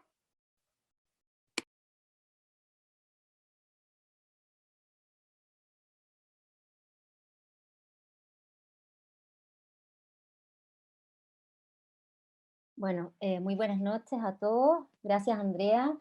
Lo primero que quiero hacer es comenzar por agradecer la presencia tanto de Fabiola como de Úrsula. La verdad es que es un lujo haber podido contar con ustedes. Les digo a todos a quienes nos están escuchando, quienes están participando en este seminario, que la verdad es que preparar una presentación de 20 minutos significa haber sometido a nuestras invitadas a una suerte de confinamiento intelectual durante probablemente mucho tiempo, así que les agradezco lo que han invertido para hacer esto posible, ¿ya? Como ustedes saben, ¿no es cierto?, o en el fondo como me interesa comentar relatando, la circunstancia de que los niños, niñas y adolescentes no hayan sido considerados como población de riesgo en un primer momento, hizo que efectivamente los niños aparecieran invisibilizados en el primer periodo, ¿no es cierto?, de esta pandemia, ¿ya? Afortunadamente, con el correr del tiempo, más tarde, más temprano, en el fondo la historia lo dirá, digamos, se han empezado a levantar las voces dando cuenta de los graves efectos que produce en la salud física, no solamente la salud física, sino que también emocional y psicológica de los niños, ¿ya? Y aquí me tomo un poco de lo que ya planteó Fabiola, es decir, hoy día hemos empezado a tomar mucho mayor conciencia de que aun cuando sanitariamente no se considere una población de riesgo en lo que se refiere tanto a contraer la enfermedad, ¿no es cierto?, desarrollarla, ¿no es cierto?, y que podría tener una reacción más benigna, lo concreto es que, ¿no es cierto?, hoy día vemos graves efectos, ¿no es cierto?, en otros aspectos de la salud, ¿ya? Así lo han puesto de manifiesto organismos internacionales, ¿no es cierto?, de derechos humanos, En el plano internacional, evidentemente, ha tenido un rol bastante importante la Defensoría de la Niñez, que se ha encargado de visibilizar, ¿no es cierto?, la afectación de niños en situación de pandemia. Y también creo yo que ha sido bastante interesante la colaboración que se ha hecho desde las propias universidades con el objeto de contribuir a visibilizar esta situación. Quiero partir hablando, sí, pero muy brevemente, respecto del derecho a familia y su rol protector. Si uno piensa en la evolución que ha seguido el derecho a familia en Chile en los últimos 20 años, es claro que nosotros podemos dar cuenta que hemos girado de un derecho, o hemos evolucionado de un derecho a familia pensado para estudiar el matrimonio, sus efectos personales y patrimoniales, para un derecho que hoy día está centrado en las personas vulnerables. Eso es hoy día el centro de atención y de protección del derecho de familia. Prueba de ello, ¿no es cierto?, es las distintas leyes que se han dictado, podemos dar fe de ello a través de las distintas leyes que se han dictado en los últimos años en nuestro país, que precisamente en el contexto del derecho a familia se han preocupado de acoger, de preocuparse de las personas en situación de vulnerabilidad. Ya el surgimiento de leyes que sancionan la violencia intrafamiliar, de leyes que buscan la inclusión de las personas con situación de discapacidad en la vida civil, y leyes que buscan proteger a niños, niñas y adolescentes. A pesar de esto, es claro que existe una brecha importante entre lo que existe actualmente y aquello que estimamos como indispensable para entender de que estamos en condiciones de proteger, que el derecho de familia está en condiciones de proteger a quienes consideramos en situación de vulnerabilidad. Y todo esto, ¿no es cierto?, que es una realidad permanente, ¿no es cierto?, esta brecha permanente que observamos entre lo que deberíamos tener y lo que tenemos, evidentemente se ahonda, se hace más profunda, a propósito de una situación de crisis y como la crisis que hoy día nos está impactando. ¿Qué es lo que ha significado, qué es lo que significa esta crisis sanitaria desde la perspectiva de los niños? Desde la perspectiva del niño significa, ¿no es cierto?, uno podrá decir, bueno, un poco lo mismo que el resto, ¿no es cierto?, situación de distanciamiento social y situación de confinamiento. Y esta situación, tratándose de niños, es especialmente compleja por lo siguiente. Piensen ustedes que sobre la base de las medidas de distanciamiento social y de confinamiento, tenemos a niños, ¿no es cierto?, viviendo prácticamente o exclusivamente en el seno de su familia.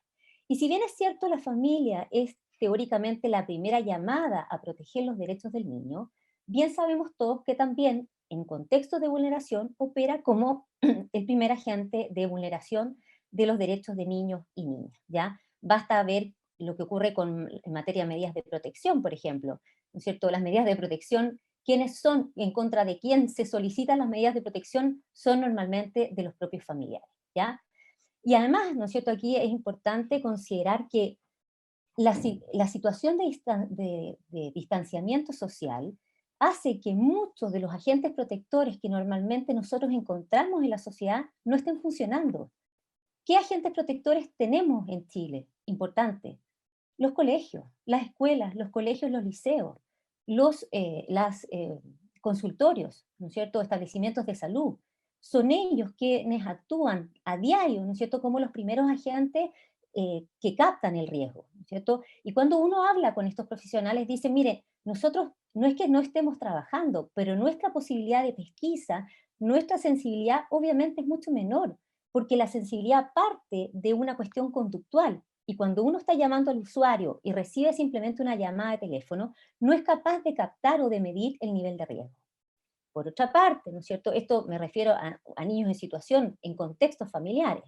Imaginen ustedes lo que pasa en el contexto de los niños sin cuidados parentales y que actualmente se encuentran en sistemas de modalidades de cuidado alternativo. Ya Fabiola se refirió, ¿no es cierto?, con bastante claridad a este punto. Y respecto de ellos, ¿qué es lo que ha ocurrido? ¿No es cierto? El gobierno, ¿no es cierto?, basado en la necesidad objetiva, ¿no es cierto?, de proteger su salud, ha procedido a lo que el otro día una colega me utilizaba una frase y me dijo, ahí tengo la sensación de que aquí se están poniendo en cuarentena los derechos de los niños. Es decir, bajo, ¿no es cierto?, la idea de que es necesario proteger su salud, cuarentena para la salud, estamos, ¿no es cierto?, sometiendo a cuarentena los derechos de los niños.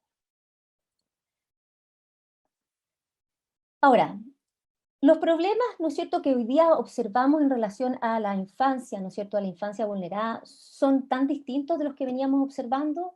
Probablemente no, solamente que hoy día son más y probablemente más graves. En estos contextos, ¿no es cierto?, ¿no es cierto?, donde surge la necesidad, ¿no es cierto?, de que el derecho de familia desarrolle, ¿no es cierto?, su rol protector, ¿ya? Tiene sentido la frase que nos dice, donde reina el amor sobre las leyes. Si cuando los derechos de niños, niñas y adolescentes se respetan, el derecho sobra, no se requiere. ¿Cuándo es necesario de la intervención, de la protección, de enrostrar, de levantar garantías, cuando precisamente estas garantías no se respetan?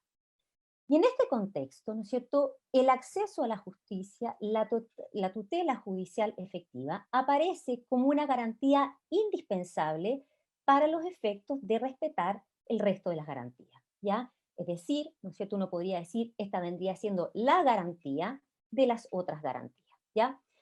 Desde la perspectiva del derecho procesal, ¿no es cierto?, se nos dice, ¿no es cierto?, que esta tutela judicial efectiva comprende a lo menos, y esto es una explicación de una profesora de Derecho Civil tratando de decir algo coherente en términos procesales, pero se entienda, comprende lo siguiente: en primer lugar, la posibilidad de accionar, ¿no es cierto?, la apertura de la vía judicial que se estime más adecuada para la defensa de derechos, en este caso de niños. En segundo lugar, la oportunidad de obtener una sentencia que se pronuncie a propósito de la solicitud planteada. Y finalmente, la posibilidad de obtener la ejecutividad de la sentencia, ¿ya? Y aquí, ¿no es cierto?, siempre el problema de la tutela judicial efectiva no es algo nuevo, o las dificultades que tenemos en relación a ella, ¿ya? Pero claramente, en la situación que vemos, ese problema se ve, ¿no es cierto?, acentuado, ¿ya?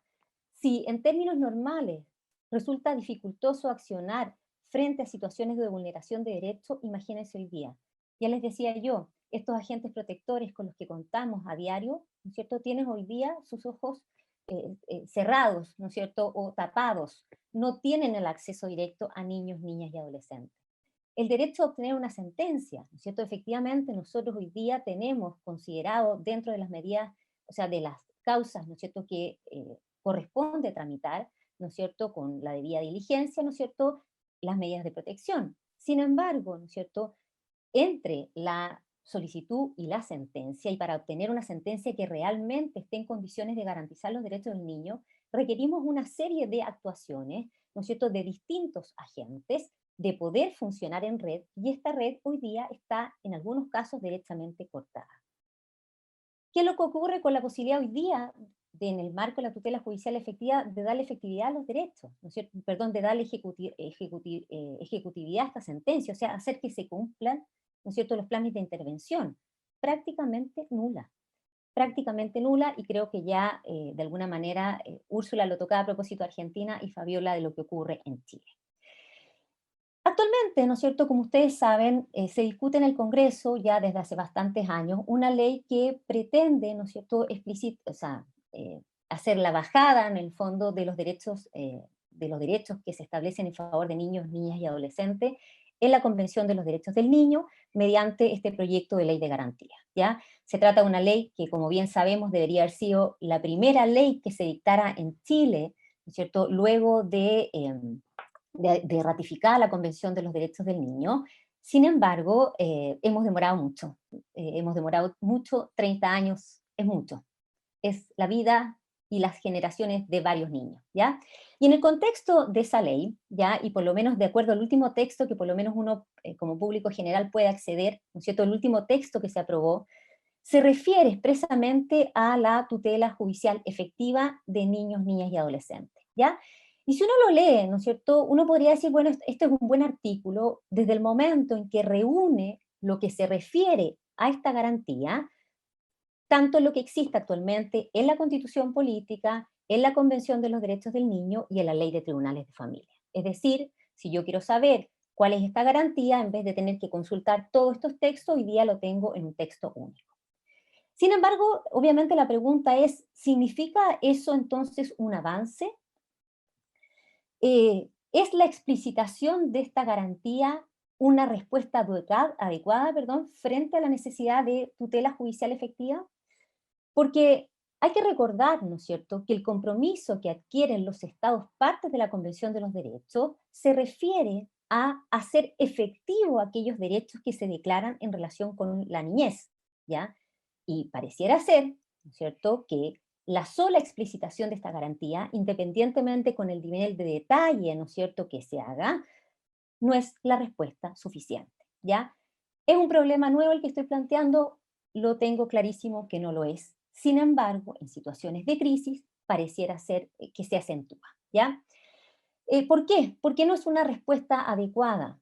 Porque desde el momento en que no se radica esa representación judicial especializada que nos indica el artículo 35, ¿no es cierto?, del proyecto, en un órgano que de manera independiente, dotado de los recursos suficientes, es capaz, o sea, se le asigna el deber de representación judicial de los niños, es difícil que podamos seguir avanzando, ¿ya?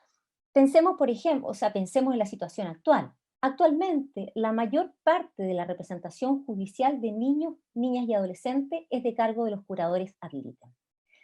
Estas figuras, de acuerdo con el artículo 19 de la Ley de Tribunales de Familia, opera por designación judicial, tratándose de niños que no tienen representante legal, ya uno dice ahí es una situación fácil, objetiva, o tratándose de niños que, en que el juez estime que tienen intereses independientes o contradictorios con aquel a quien legalmente corresponda su representación, ¿ya? Y esta frase, que ha sido en el contexto actual bastante polémica, se vuelve a reproducir en los mismos términos en la ley de garantía. ¿Y por qué es compleja? Porque en el fondo esta parte del articulado tiene un defecto que uno podría decir de base, y es el siguiente. De partida, parte de la base que el interés del niño independiente es una situación de excepción, porque en el fondo el juez tiene que tener motivos fundados para proceder a la designación de un curador ad litem, tratándose de un niño que tiene representante legal. Y eso, y la sola consideración por parte del legislador que esa es una situación excepcional, evidentemente vulnera, ¿no es cierto?, o va en contra de la idea del niño con un como sujeto de derecho y por lo tanto como un sujeto con un interés digno de ser tutelado.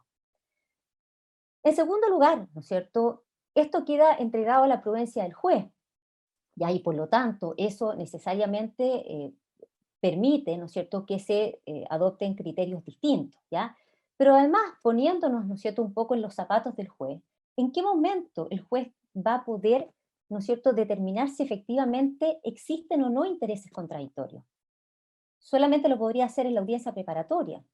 Y por lo tanto, ese curador ad litem nada va a tener que ver en la primera fase, que también era importante, que la fase en la cual él planteaba, ¿no es cierto?, en que se planteaba la necesidad de intervención por parte del tribunal. Continuando un poco con lo que tenemos hoy día y que no representa una solución adecuada. Estos abogados, los curadores ad litem, son, en los términos del legislador, y seguiría siendo, yo por lo menos hoy día escuchaba el audio de la sesión que se había referido a este artículo, y aparentemente no hay un cambio sobre este particular. Esta representación, esta designación la efectúan los jueces de los abogados de la Corporación de Asistencia Judicial u otras organizaciones públicas o privadas que se dediquen a la promoción o protección de derechos. A la Corporación de Asistencia Judicial, yo de repente digo, ¿no será mucho? La Corporación de Asistencia Judicial, yo no tengo el porcentaje a la mano, pero es claramente, ¿no es cierto?, quien lleva la mayor carga de la justicia de familia en nuestro país, ¿ya? Representan al demandado, al demandante, normalmente al demandado, y además tiene la asignación principal de la representación judicial de niños, niñas y adolescentes.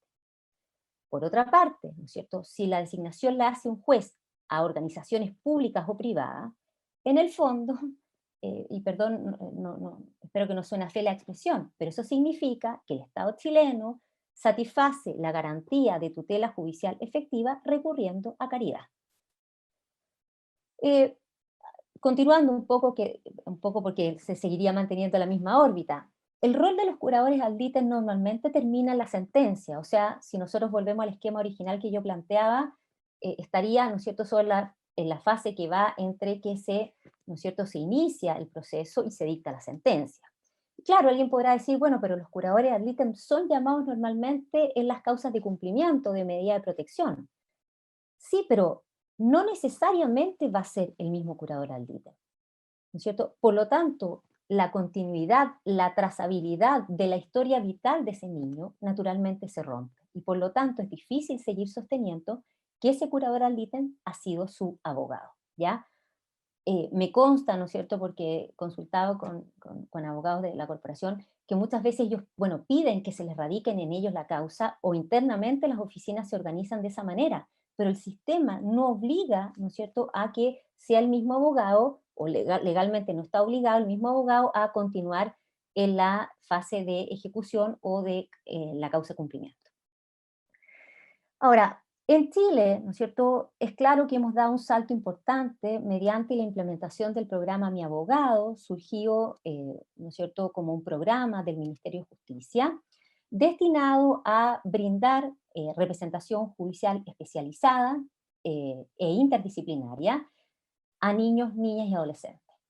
Pero, ¿qué problemas, ¿no es cierto?, se observan, ¿no es cierto?, en relación con este programa, que, repito, o sea, ha sido un enorme avance, porque en el fondo, si uno examina el contenido del programa, examina los convenios de colaboración, en virtud de los cuales se ejecuta este programa, efectivamente ellos han ido superando cada una de las permanentes críticas que se le han hecho a la figura del curador ad litem, ¿ya? Entonces, el modelo, yo podría decir, es maravilloso. Pero claro, tiene dos defectos muy importantes. El primero dice relación con la cobertura. La cobertura de este programa es limitada. Ciertos niños, y de esos ciertos niños, ¿ya? ¿Por qué? Porque su público, en el fondo, su usuario objetivo, ¿no es cierto?, principal, son niños, niñas y adolescentes en modalidades de cuidados alternativos. Obviamente uno podrá decir, es la población más vulnerable. Y, ¿no es cierto?, dos casos más, ¿no es cierto?, lactantes que están con madres en recintos penitenciarios, ¿no es cierto?, o niños con internación hospitalaria. Pero eso son ciertos niños, ¿ya? Y eso también contraviene, ¿no es cierto?, lo que postula la Convención de Derechos de los Niños, que son todos los derechos para todos los niños. Y además, ¿no es cierto?, y aquí en el fondo está la espina que uno no logra sacarse, es que se trata de un programa, una muy buena iniciativa, pero que es un programa. Y los programas, así como se establecen en un determinado gobierno, pueden quitarse al siguiente. Y así como este año le asignamos tal presupuesto, el próximo año podríamos no asignarle o asignarle uno sustancialmente menor, como obviamente es una situación de riesgo inminente frente a los problemas presupuestarios que con seguridad va a golpear el Estado chileno, ¿ya? Termino la exposición, ¿no es cierto?, haciendo presente, ¿no es cierto?, que la actual pandemia, ¿no es cierto?, ante la ausencia de mecanismos de tutela judicial efectiva, pueden contribuir, o más bien contribuyen, en mi concepto, a transformar esta cuarentena sanitaria en una cuarentena de derechos. Y eso, ¿no es cierto?, pugna evidentemente con los derechos que convencionalmente, o sea, que a la luz de la convención ha suscrito nuestro país, ¿ya? Termino acá, les agradezco su atención, bueno, y un poco todas las personas a las cuales recurrí para efectos de hacerle las preguntas prácticas de rigor para tratar de transmitir adecuadamente el mensaje. Muchas gracias, Andrea, así que ahora te dejo.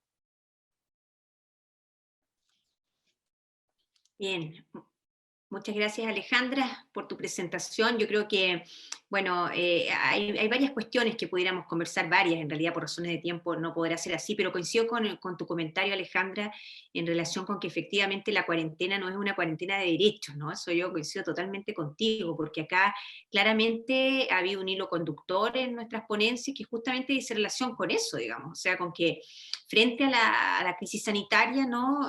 Tenemos ciertos intereses superiores ahí, ¿no?, que están en juego. Yo quisiera plantearles y escucharlas a ustedes en relación con este tema, ¿qué piensan ustedes, ¿no? Porque todos hemos tenido una cierta conexión en relación con eso. No sé si alguna quisiera comentar esto. Fabiola y Úrsula, nuestras invitadas, debiéramos aprovecharlas. El volumen, Úrsula, el volumen. Úrsula, no se te escucha. Primero agradecerles nuevamente la posibilidad de participar en este encuentro que me llena de alegría, además por las muchas coincidencias y todas las cosas que aprendí escuchando, y por estar un ratito en Valparaíso, aunque sea con el corazón. La verdad es que sí, a mí lo que me impresiona muchísimo es que no sé hasta qué punto éramos conscientes del artículo 27. Cuando yo leí el artículo 27 de la Convención Americana de Derechos Humanos, en los tantos estudios de la Convención, siempre me sorprendió que de las medidas que quedaban exceptuadas de la potestad del Estado, estaba el 19, que es el de la protección de los derechos de los niños, y el 17, que es el de protección de la familia. Ahora, yo pienso que aun cuando el Estado pudiera regular esos derechos en época de pandemia, debido a la excepcionalidad, no puede restringirlos. Es decir, no puede hacerlo de una manera restrictiva. Tiene que hacerlo de una manera de regular la modalidad de ejercicio, pero no de alterar su composición.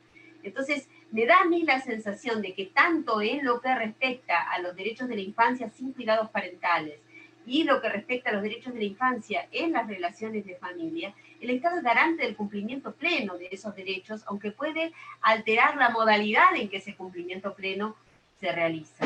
Eso es lo que me parece que por ahí nos unifica a todos en las exposiciones, que no es más que el cumplimiento de la normativa internacional que nos obliga.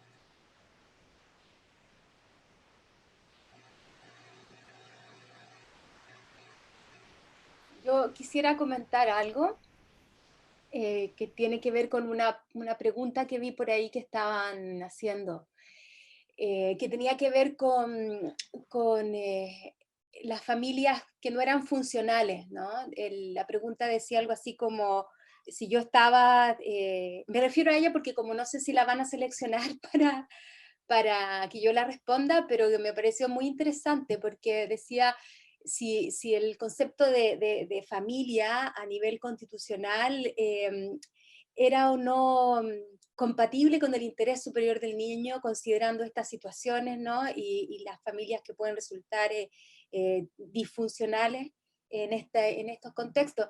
Y bueno, yo no creo que haya un concepto de familia en la Constitución, sí creo que hay un modelo de familia en otras leyes, pero eso es discusión aparte, ¿no? Pero estoy pensando en cómo la situación de crisis sanitaria y antes, en el caso de Chile social, gatilla nuestras miserias, ¿no? Como país. La situación de pobreza, de falta, ¿no? de cuidado,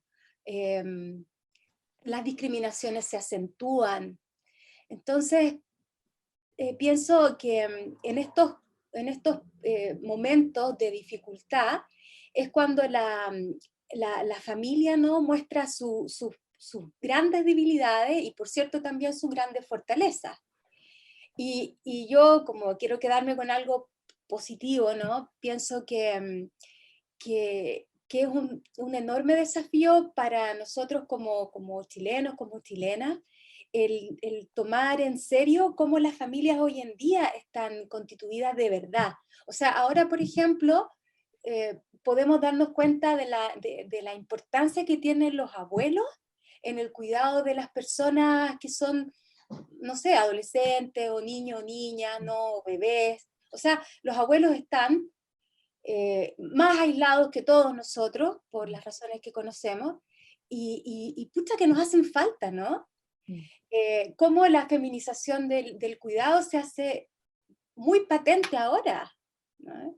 Por supuesto que hay excepciones que confirman la regla general de varones que están muy involucrados en los trabajos domésticos y en el cuidado de los niños, pero en general, y los índices de violencia, ¿no? que se manejan, dan cuenta de que son las mujeres las que nos hacemos cargo de eso.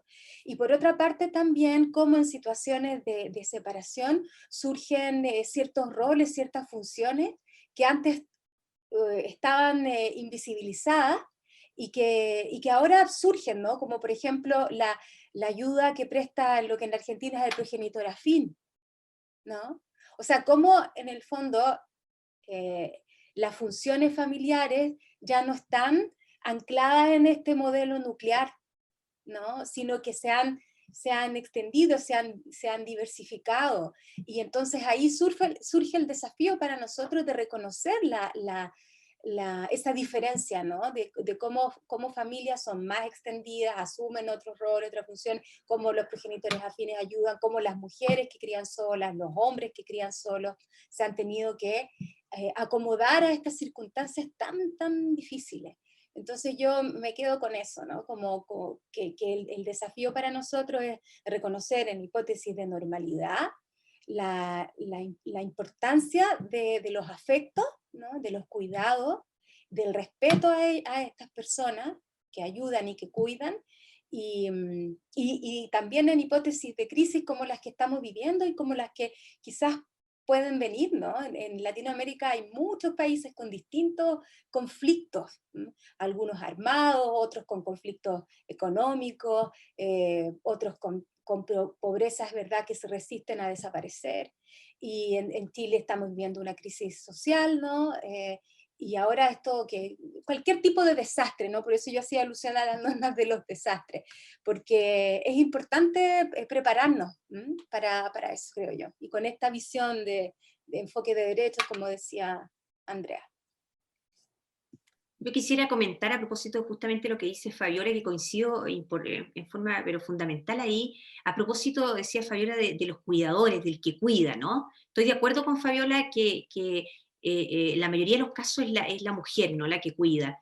Pero tal como decías tú, también son los abuelos, ¿no? Y también son los cuidadores de las personas con discapacidad y las personas que requieren apoyo. Por eso quiero insistir yo en la importancia del cuidador, ¿no? Del que cuida con los afectos, porque no necesariamente una asistencia, ¿no?, física, y también física.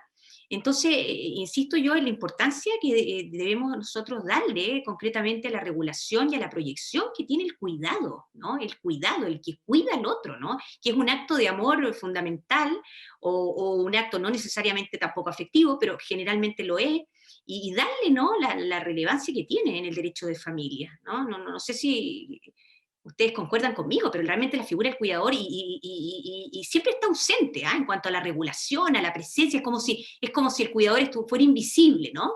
Pero al final es fundamental para las relaciones de familia, en fin. No sé qué piensan ustedes ahí.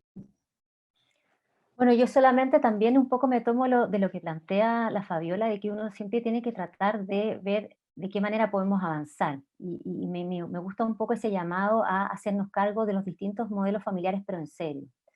Porque si efectivamente necesitamos hoy día y vamos a seguir necesitando que la familia opere realmente como un agente protector, vamos a tener que asumir cuáles son realmente las familias chilenas, ¿ya?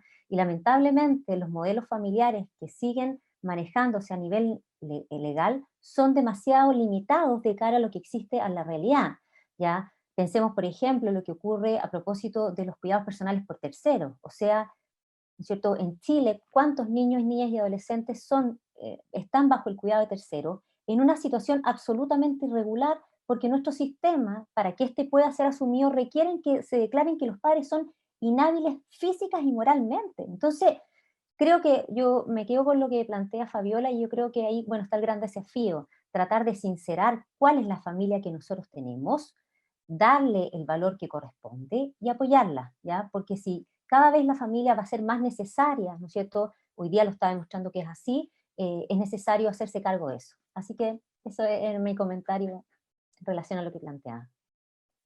Respecto de lo que estás diciendo y de lo que estaban diciendo ustedes, primero lo del cuidado en Argentina tenemos un poco más regulado, no sé cómo lo tienen ustedes, tenemos bastante regulado, sobre todo en la estructura de la ciudad de Buenos Aires, el cuidado de los que cuidan. Es decir, si ustedes ingresan, nosotros hicimos un proyecto de investigación sobre el adulto mayor durante 3 años que dirigí yo, y hicimos una investigación bastante grande sobre la estructura más desarrollada en protección del adulto mayor, que es la de la ciudad de Buenos Aires, y ustedes ahí van a encontrar, si ingresan, que hay una serie de normativas que tienen que ver no solamente con la protección de la violencia, sino también con la protección de los cuidadores. Y por ahí hay muchas pistas interesantes. Respecto de lo que estaban diciendo de la extensión de la comprensión de la familia, tiene que ver también, me parece, con... es verdad que la Argentina tiene ahora el reconocimiento del progenitor afín, es verdad que ese reconocimiento del progenitor afín es difícil de formular. En ese sentido habría que ver qué modelo es el mejor. Argentina eligió un modelo imperativo, habría que ver si a lo mejor de la misma manera que las técnicas de reproducción humana asistida tenemos en cuenta la voluntad para asumir la función de cuidado, la función de parentalidad, si ahí también no sería bueno tener en cuenta la voluntad y no hacerlo imperativo, porque algunos progenitores afines son simplemente pareja de la madre y no quieren ocupar un rol parental, y hacerlos ocupar el rol parental a la fuerza a lo mejor no es benéfico para el funcionamiento de ese rol. Pero yo creo que es muy importante que el derecho se desprenda o logre un cierto desapego de las estructuras dogmáticas que tiene el siglo XVIII, decimonónicas, ¿no? De la codificación decimonónica, de las que están fuertemente impregnadas nuestros códigos latinoamericanos, especialmente el anterior argentino y el chileno, en el sentido de que seguimos partiendo de la familia nuclear, y de la familia nuclear de modelo matrimonial, sin darnos cuenta del valor de la familia extendida, es decir, de los vínculos que a lo mejor, por ejemplo, ausencia completa del rol del hermano en el derecho, o la ausencia completa, la estructura sucesoria, en donde los ascendientes tienen casi ningún derecho, o la falta de horizontalización hacia los convivientes de largo plazo, de larga data, ¿no? Y bueno, todas estas cuestiones me parece que son cosas que son necesarias cuidar. Yo lo decía respecto, en mi exposición, respecto de los alimentos, cuando hablaba también respecto de la proyección de las obligaciones alimentarias, y ver cómo hacemos colaborar las estructuras que no son inmediatas al niño o al adulto mayor, a la persona de que se trate, para que colabore en su sostenimiento. Es decir, hacer jugar con flexibilidad, y contigo, Alejandra, lo habíamos hablado también respecto de los grises en la adopción. O sea, no puede ser que tengamos adopción que sea filiatoria, o sea, es hijo o no es nada. Y no puede ser otra cosa intermedia, como por ejemplo el derecho francés o el derecho español con el acogimiento familiar. Bueno, son todas cosas que no hemos explorado, y yo creo que en orden a la justicia social coincido completamente que tenemos que encontrar los grises. Bien, Úrsula, justamente te están haciendo una pregunta que quiero transmitírtela. Profesora, dice, quisiera conocer su opinión sobre la telemediación familiar, pues aquello conjuga parte de lo que usted expone, dice. Se resuelven conflictos con un bajo costo judicial y profundiza el acceso igualitario a la resolución colaborativa en materias relevantes como las que hoy convocan, y llama al diálogo deseado. No sé, Úrsula, ¿cuál es tu opinión, tu respuesta? Escribí un artículo en la que la propuse, es decir, yo había escrito un artículo sobre los alimentos en el coronavirus, y una de las cosas que yo decía era que ya aprendimos que las reuniones por Zoom son posibles, o sea, son por Zoom, por Webex, por cualquier plataforma son posibles, y son posibles y son fructíferas. Es decir, si antes teníamos hesitaciones o teníamos prejuicios, creo que a esta altura es la hora de superarlos, porque necesitamos hacer viable el acceso universal, y la justicia no puede quedar en la era de la prehistoria. Es decir, si nosotros evolucionamos usando estos medios, tenemos que lograr que también se utilicen para resolver conflictos, y para resolver conflictos que terminen también en vehiculizados en la peor solución de todas, que es el proceso judicial. Así que sí, completamente de acuerdo. Para Alejandra, dice, hace mucho tiempo se viene discutiendo el rol del curador ad litem. Dice, ¿cree usted, profesor Illanes, que el fortalecimiento de esta figura sea una forma de poder garantizar esta tutela judicial efectiva?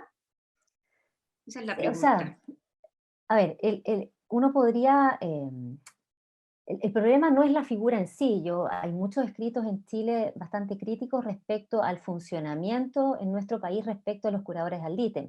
Si, por ejemplo, uno los compara con la figura del abogado del niño, efectivamente se superan gran parte de esas objeciones. El problema es que eso no puede estar radicado en un programa para ciertos niños, beneficiarios de ello, ¿ya? Yo escuchaba a la Fabiola, de repente dijo sujeto de protección. Sujeto de protección.